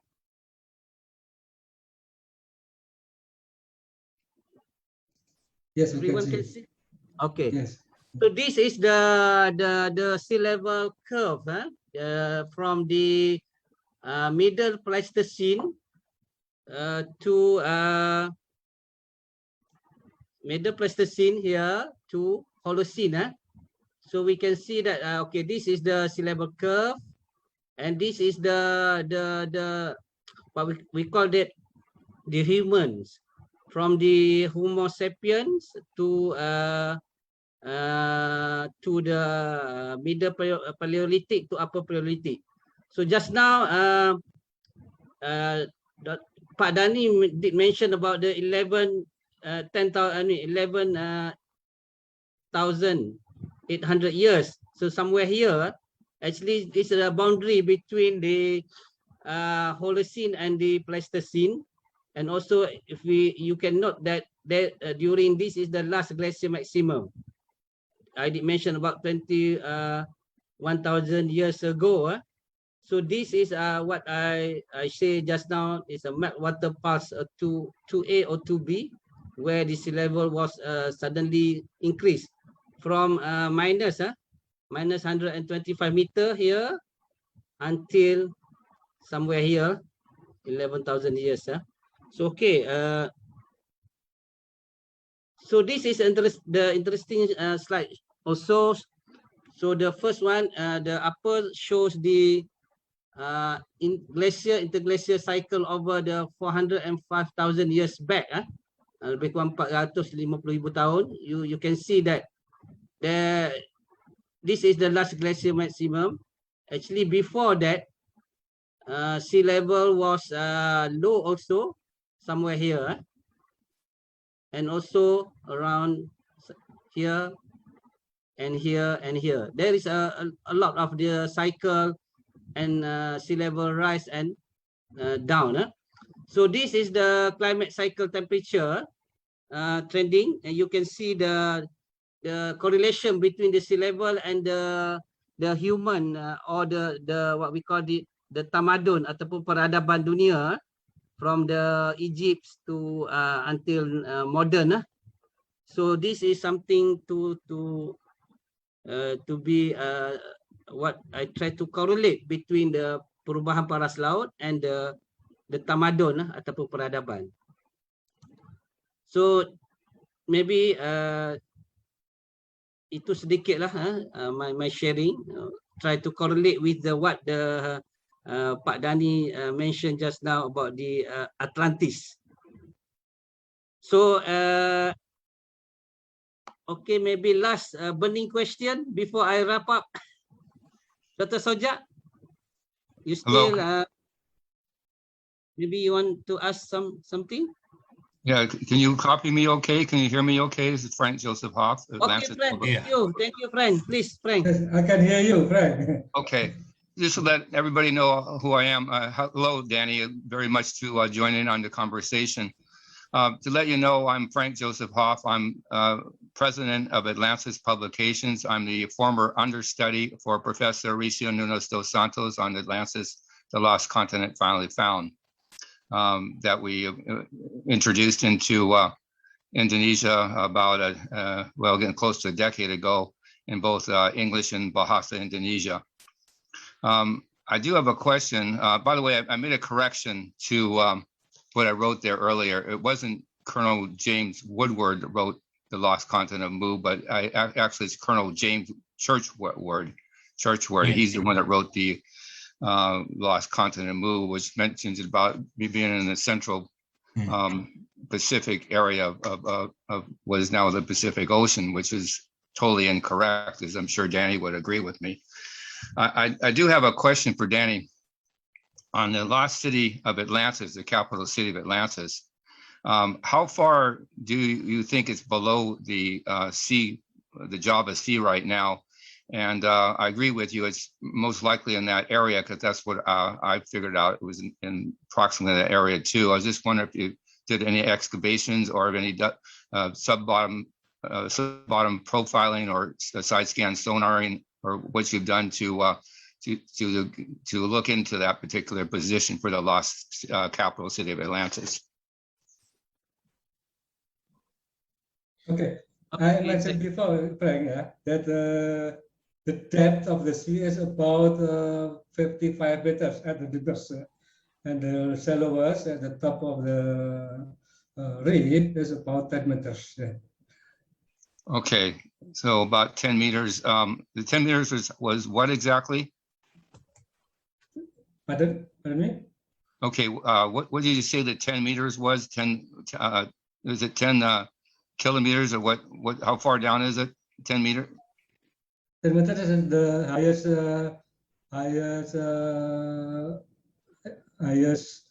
The deepest is the deepest. No, the deepest, the shallowest.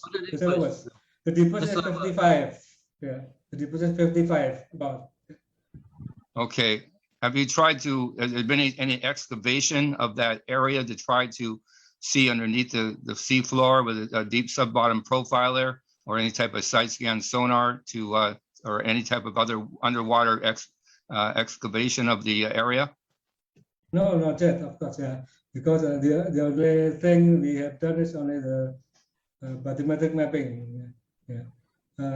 Some others like to make it, to make an investigation that it needs money, and also some other supports from the government and so on.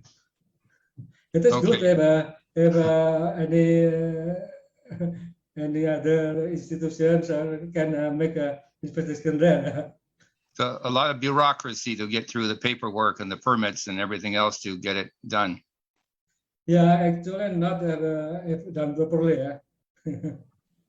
Yeah, one other question too. How much you've been involved in doing some work or bringing up some evidence with respect to Gunung Padang?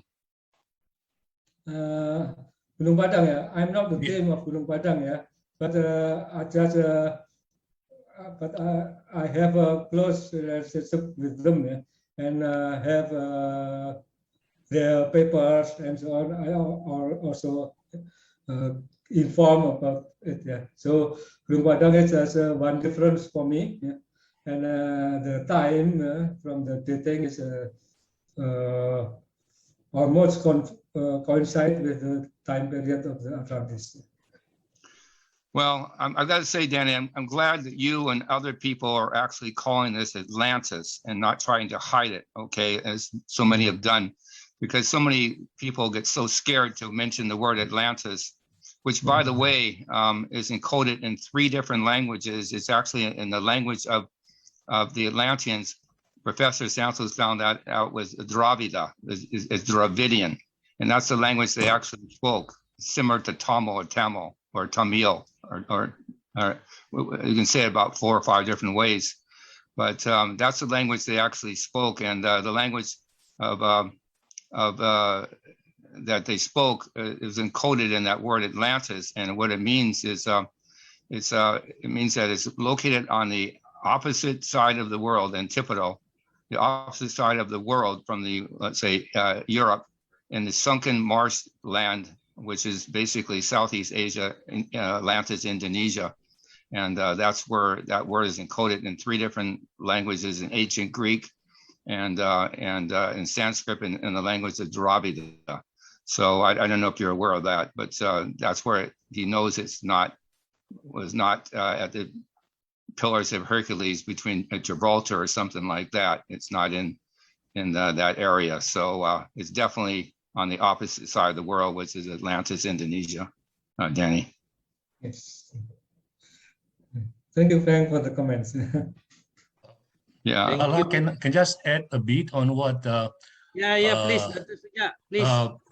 Thanks, before that, thank you, Mr. Frank. Thank you very much for your Frank sharing. Joseph Holt. Yeah, I just want to Mr. Frank mentions about the Dravidian, about the tunnel, which I have read.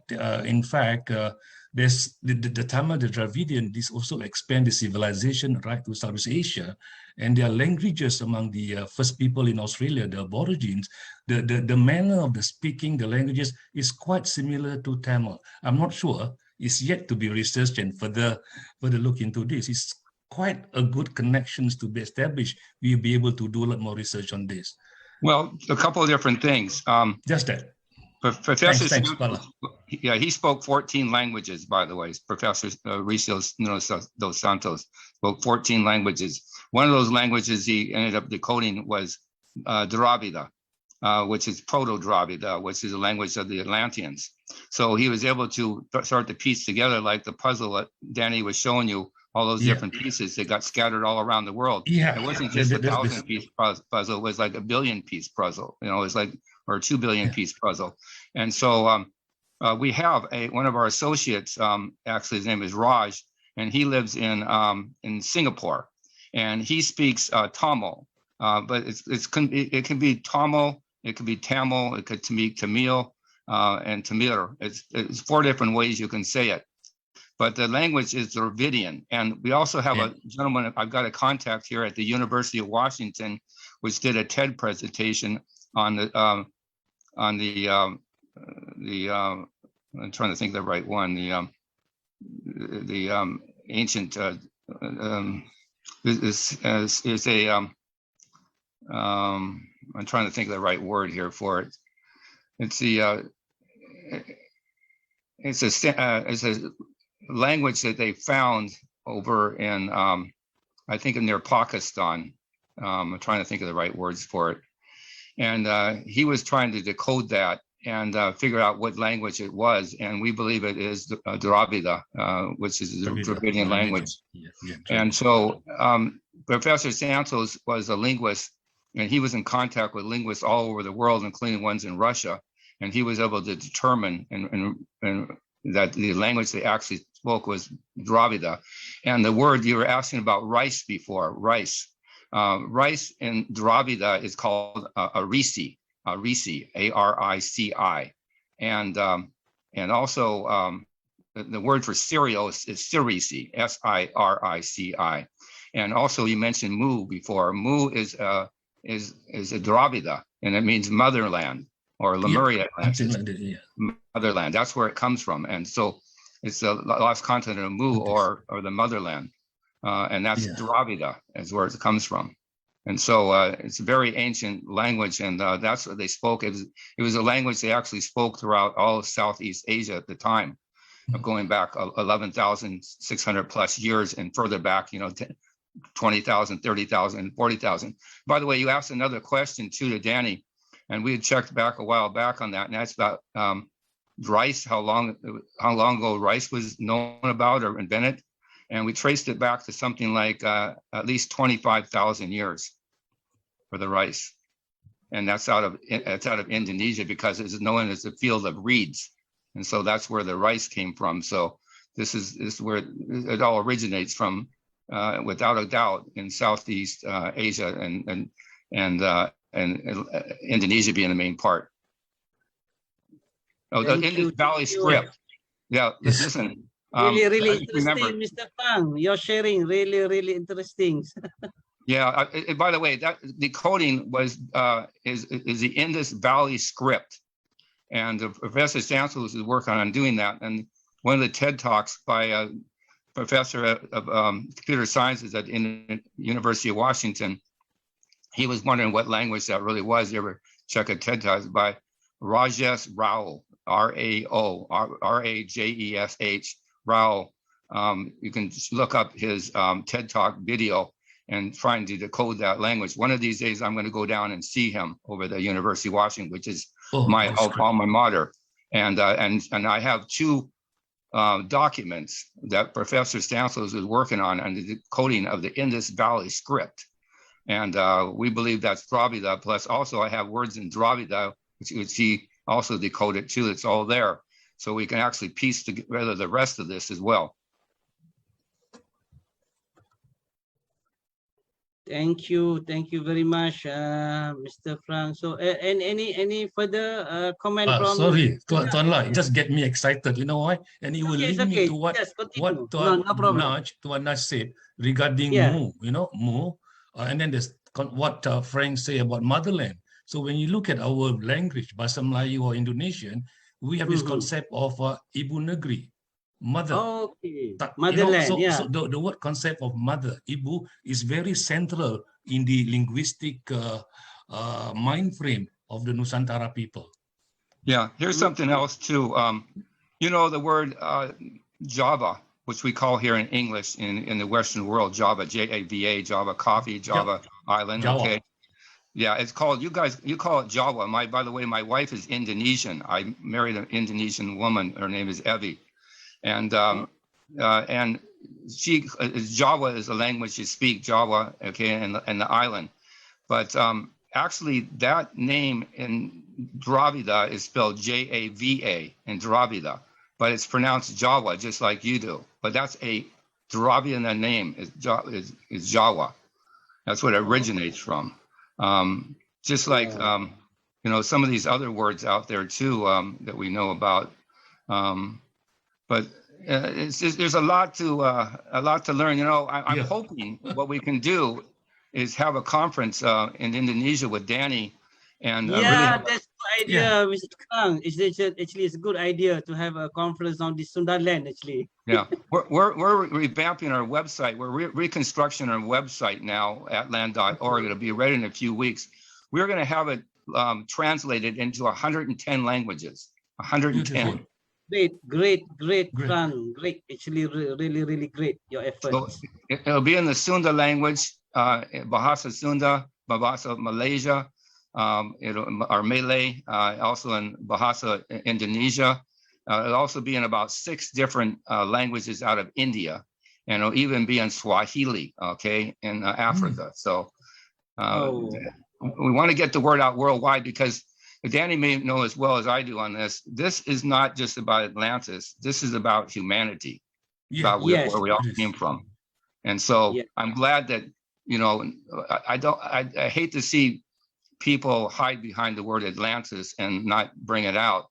But the problem is, as Dhani mentioned too, that we've all been led in the wrong direction about where Atlantis is, and there's a lot of misinformation out. And so it's looking for like a needle in a haystack. And instead of we're all looking for the needle in the wrong haystacks, which you'll never find it.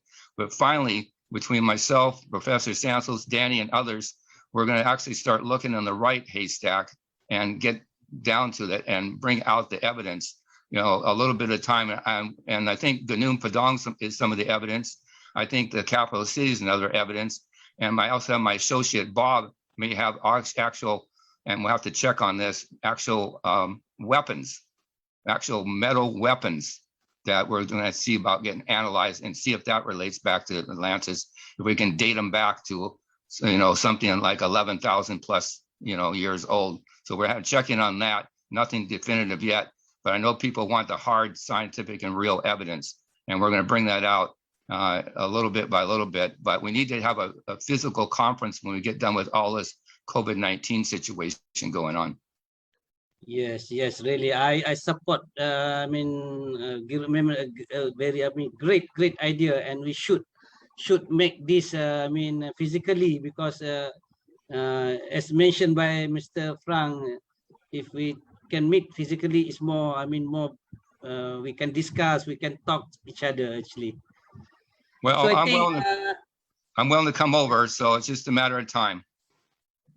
Thank you very much. Maybe you can, maybe Mr. Frank, can you put your email in the chat box? Maybe later I will contact or try to get you through email and so on.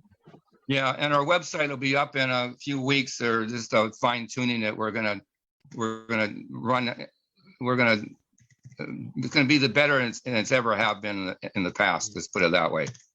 So, in fact, for your information, Mr. Frank, we just formed our what we call that interest group under Academic Science Malaysia for Sundaland, which is chaired by the Datuk Sri Mazlan Osman.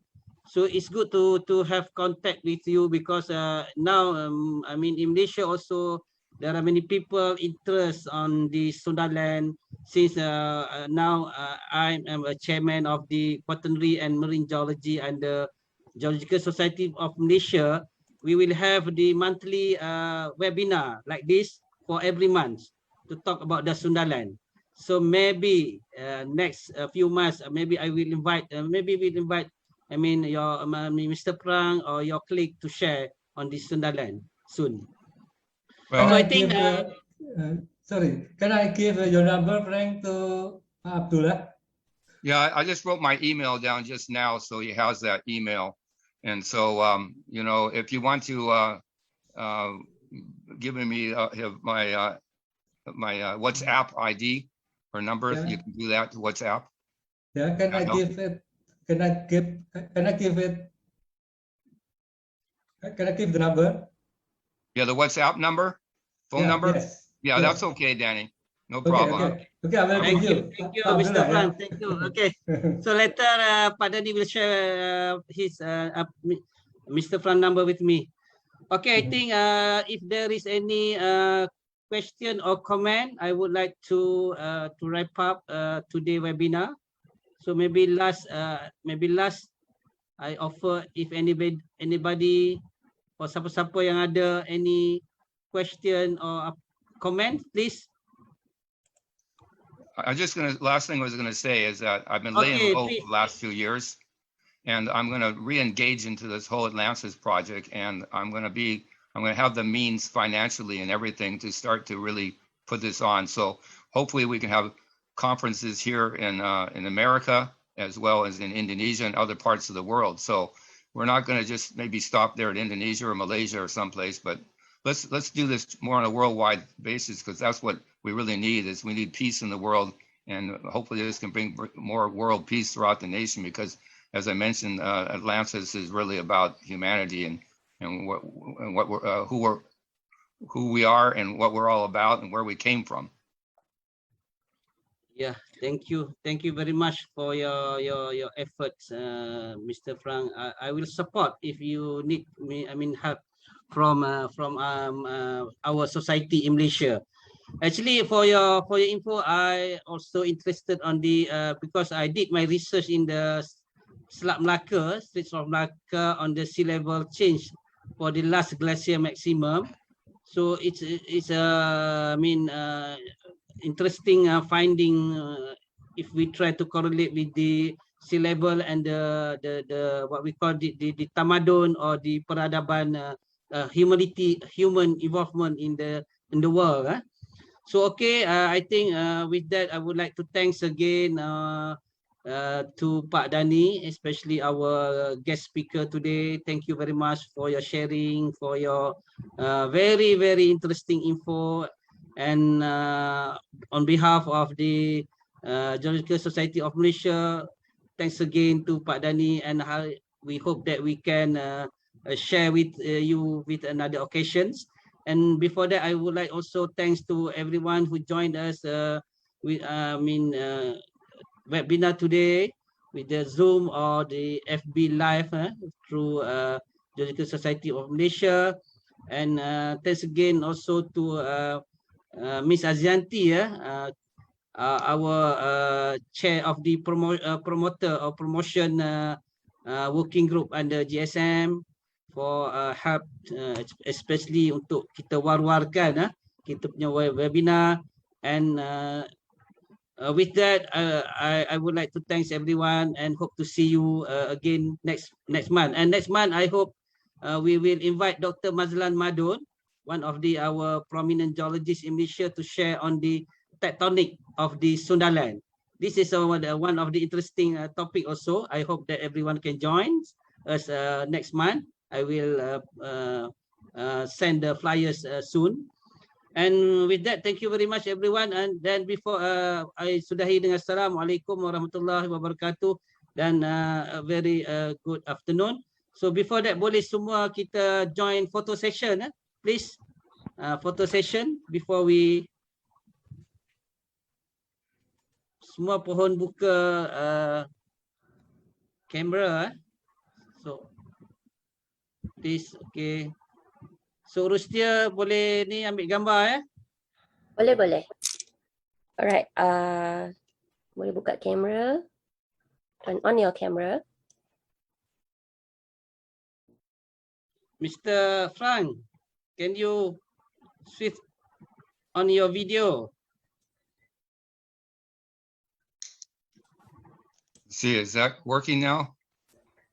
Not yet. Not yet. Okay, hold on a minute. Let me try it again. I think maybe now. Okay. Okay, now good. There it is. Maybe should have had it on earlier. All right, okay. Ready? 1, 2, 3, smile. All right. So thank you so much. Okay, thank you very much everyone. Stay safe. Thank you, Mr. Dhani. Thank you, Mr. Abdullah.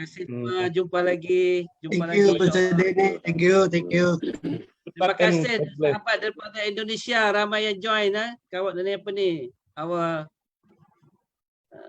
participant from Indonesia. Thank you. Dr. Sujat, terima kasih. Jauh dari Australia, Dr. Sujat. Terima kasih. Enjoyable, very enlightening. Terima kasih. Pak Mahfud, next time must be presented in English too. Okay. Okay. I think Mr. Frank can speak Malay. Can you speak Malay, Mr. Frank? What did you ask me? Can you speak Malay, little words? Malay? No, my wife. Indonesian. My wife has to teach me more English. My wife has to teach me more Bahasa Indonesia and Bahasa Malaysia. My wife, she speaks Sunda, Betawi, Bahasa Indonesia, and a little Bahasa Malay, and a little bit of Java or Jawa. Okay. Matur Pak Frank.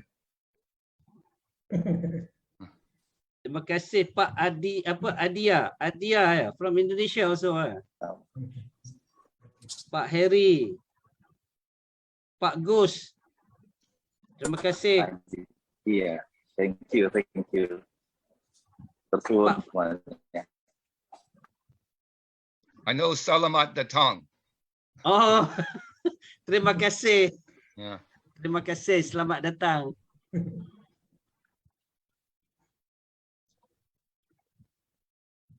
So thank you, Danny, for inviting me again to this webinar, and hope to work with you more, and Mr. Abdullah, and on these presentations you're doing. You're doing great work, Danny. I could see the work you've been doing. It's really outstanding, and hope we can maybe add something to it, especially when we have a live conference, because this is something that really needs to be done. It's been coming for 11,600 years. It's a little overdue. Yeah. But I think another one of our task group, actually, Mr. Frank, under our interest group, we try to propose a project to carry out the surveys. Actually, try to get the evidence from the scientific evidence through the surveys, because I have my experience is about 25 years in the marine geology. I did the survey around the Selat Melaka, South China Sea. So I have the little bit experience on these seismics and so on. So I hope this will support our research, actually. Well, I think not only that, but we need to get other archaeologists and anthropologists on board, yes, as well. Exactly. And I just met with some down in an archaeology channel conference down in Oregon here just about a couple of months ago. And so I might have some more contacts that way. So, and then the other thing is too, and I think Danny will agree with this, we can raise some money through some different types of organizations like, or websites like Kickstarter and GoFundMe that we have here in America. You may have some in Indonesia, but we need to start raising some capital to get the money, get things done, because money talks. I mean, money gets action. Yes. Exactly. Yeah.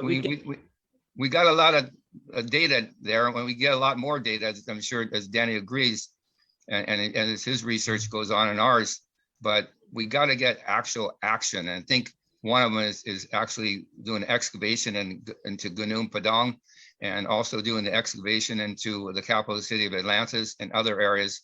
And there's evidence we got that may be across the Sunda Strait, because I don't know if you're aware of this, but the Sumatra was not called Sumatra always. It was called Java or Jawa, and it was called it used to be one island until the Krakatoa split in two, because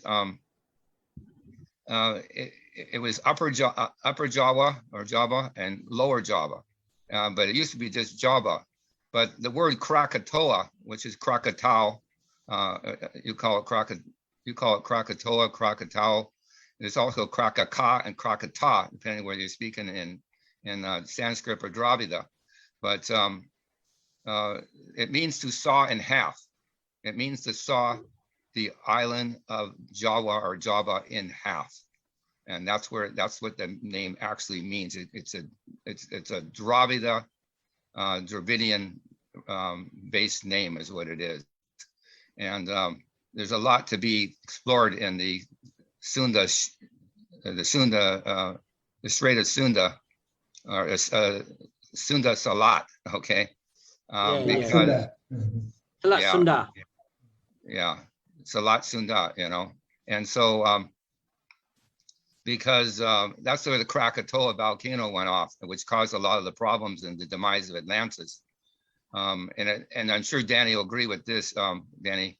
It wasn't that Atlantis sunk, it's that sea levels rose and they receded, and then they rose worldwide. So that's why Atlantis, or the Java Sea, is 130 to 150 meters below the water as the continent appears.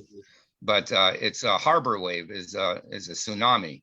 And so they come in like they did in Aceh and a while back, and then it recedes and goes back down. But later on, those oceans rose 130 to 150 meters worldwide, because originally and I don't know if you pointed this out earlier, Danny, but that tsunami at the time of Atlantis didn't just go up 25 or 30 meters high. It went up like 1,500 to 2,000 meters high. That took out the continent, and then it had a recede. And then later on, sea levels rose because of all the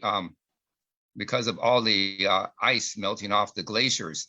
And that's called the albedo effect, because it has to do with absorption and reflection of the sun. And so that ended up melting the ice, and it took a process of a lot of years because of all the seismic activity causing all the earthquakes and around the world, and also undersea volcanoes and earthquakes going on. So it had to level off over time, which might have been like 1,000 years or something, and then it had to balance out over time. And so that's what happened.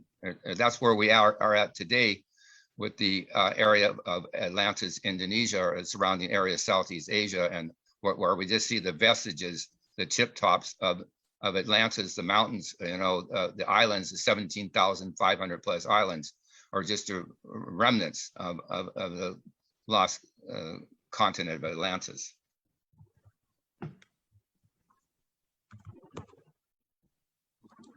Does that make sense to you, Danny? Yeah, Yes, exactly. of course. Yes.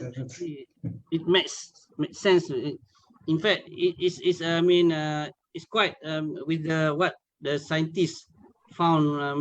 From research all over the world, actually.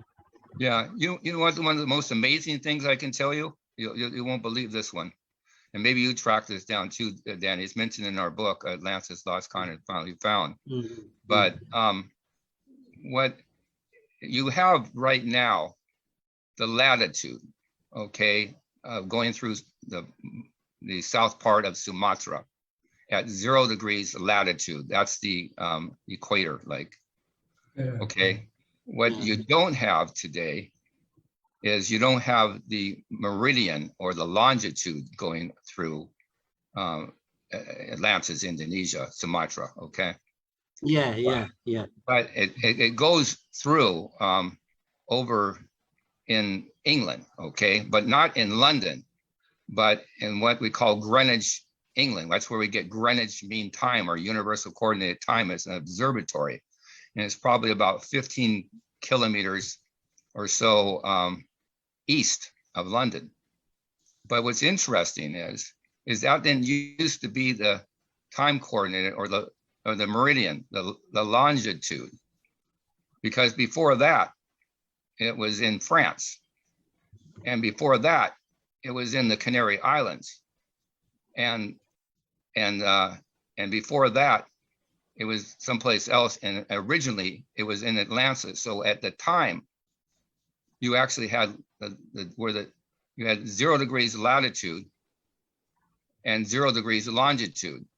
So X marks the spot. It was at 00 right over Atlantis, Indonesia, Lemuria, or I should say Sumatra, with Sumatra today. And a lot of people say, no, it's always been there over in Greenwich, England. That's where the time starts, but it's not. It's only because they had the most powerful navy in the world at one time was England, or Great Britain. And by convention, they made it to be there as the universal start of the day, universal coordinated time. What's even more interesting is that Atlantis was known as the original land of the rising sun, as it rose up from the ocean, not Japan, as it's on their flag today. And it's also the original land of the setting sun, as it sets behind the mountains of Atlantis, like the Krakatoa volcano, which is the holy mountain of paradise. That's the Krakatoa volcano. It's Mount Kumaru. So I don't know if you knew about that being X marks the spot. And that's when, Danny, you had that capital city of Atlantis and the concentric circles up there. That's one of the things it denotes too, is that the location of Atlantis was at 0 degrees latitude, 0 degrees longitude. And as you know, the international date line is just east of Indonesia there, even today. Yes. Oh. It's really interesting. Yeah, so again, it wasn't always at England. A lot of people say, no, it's always been there. This is Greenwich Mean Time, it's Universal Coordinated Time. No, because before that it was in France. And before that was in the Canary Islands, because they thought the Canary Islands was actually Atlantis. And before that, maybe someplace else, but originally it was in X marks the spot. It was over Atlantis, Indonesia, over what is now Sumatra at 0 degrees latitude, 0 degrees longitude. 0, 0. 0, 0. There you go. Yeah. Thank you very much for your sharing. It's really interesting.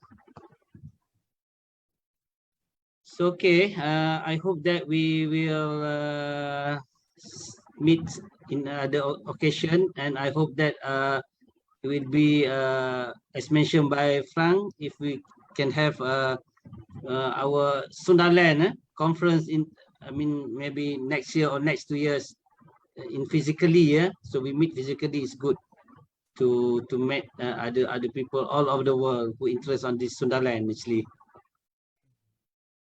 Sounds good to me. Let's have them in Indonesia, Malaysia, other parts of Southeast Asia, and over here in the United States and America, North America and South America, and let's also bring it over to Europe too. So it's, everybody's included, you know, Africa too. Yeah. So actually now you are in US or? I'm in just north of Seattle, Washington. Oh, Washington DC. Okay. No. The state of Washington. I'm in Northwest United States. Oh, Northwest United States. All right. Okay. Yeah, Seattle, where the Space Needle is. Cairo. Is it Cairo? No, the Space Needle. We have this the landmark, international landmark, the Space Needle. Oh, okay. Yeah, you look up the Space Needle. It's Seattle. It's a major city. Yeah. I will look at on the map. In Northwest United States. You come here too, Danny. We hope that we will go to. But the most important is we need to find what the Mr. Fran told just now is money first. I'm gonna work on that. Okay, I'm gonna be working on that. See, I've been low profile, and you've been a little higher profile, and we're gonna join forces because we know something. Look we got a lot of forces against us. Okay, you know that. Okay, and you've experienced that. We have got to reverse this and flip it the other way and get everybody working on it. You, me, Danny, you, Mr. Abdullah, the other gentleman I think is in Australia there, and other people all around the world. And we can get this, and it's a matter of momentum. And we need to get the momentum going, the money going. And our website's going to be going to 110 languages. So it's a matter of just getting it all out there and starting the conferences. And I'm starting to kind of retire and going in that direction. And so we just need everybody to get together on the same page, and we coordinate this in such an effort that we make Professor's dream, which is this. This was Professor Aurelio Santos. He told me many times his gift to the world. That's what he told me. This is his gift to the world. And that's why I'm doing this, okay? Because if I didn't do what I was doing and Danny didn't do what he was doing, this get all lost to the whole world, and we wouldn't know where all civilization came from. It's not exactly where humans originated from, which was going back and forth between Africa and Southeast Asia, but where civilization became, because the biggest invention of all time was agriculture. And the other biggest invention was animal domestication or animal husbandry. And with those two, you don't have to be fixated to hunter-gatherers, but you can be more fixated to the land, so you can learn the philosophy, the sciences, the religion, sociology, all the different types of things that grow a society, and metallurgy, which is the big one, the metallurgy too. And so, oh, by the way, those elephants were the largest elephants in the world. They're stegodons, okay? And if you go to the Bandung Museum, those stegodons are right there, and they were bigger than the African elephant or the Indian elephant. They use them in wars and battles and all that kind of stuff too. But we'll get into other things. I want to get into later on, and maybe Danny didn't touch on this, about the War of Atlantis. which we believe also had to do with nuclear weapons. And of course, that's why this is very important as well. Yeah, thank you, Mr. Frank. Thank you very much for your sharing. So I hope that we will support your I mean what your ideas or what your plan mentioned just now, and also I think Mr. Dhani, of course, one of the key players. Well, we want to get the money flowing too, and as well as the people.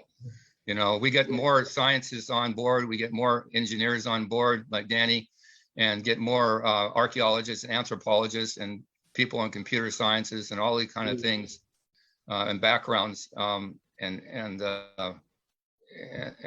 disciplines to be able to do this work properly. And I think we're headed in that direction, and that's what Professor Santos had to do, because he knew that a lot of people did not had the necessary disciplines to do the work properly, and so that's what he did. He originally was actually against Atlantis. He was actually going out originally to disprove the whole notion of Atlantis and debunk it. And he had to change around after a little more than 10 solid years of working on it. And it took 30 years total, but he supported it in the end. He turned it around 180 degrees on it. Okay. Same with me, yeah. Same with me, Frank. You too? I was, yeah, same with me. Oh, no, I know. Mr. Well, Dhani, this is the kind of people you need, okay? The people that are against it and then are for it, you know, to flip them, you know. But, you know, I think my coming to Indonesia a while back to do the conference in Bogor and also in Jakarta and also in Bali, you know, maybe helped to flip this, because nobody was caring about Gunung Padang until I mentioned about doing something about this. And then they did. I mean, you actually did. And so that's a start, you know, and then Dhani picked up too, and other people. And so we just got to move this whole process along. And I'm now moving in that direction where I've been laying low before. So I'm going to move, I want to join forces with you gentlemen in order to really get this job done, because we have a lot of forces against us. It's no joke. It's there's a lot of people on the opposite side, and we got to change them over, you know, and get them on our side. And look we understand why they've been against us, because they've been led down the wrong trails so many times, going the wrong direction, going in the wrong haystack, looking in the wrong places, and people have been pointing in these wrong places. So one day they got all these researchers and scientists and engineers all got turned off, because if you keep on telling them the wrong thing and the wrong thing over and over again, they're not gonna believe it, you know, after a while. So we want to just reverse course and get them finally looking in the right place. And when they start looking in the right place, they're going to start finding something for once.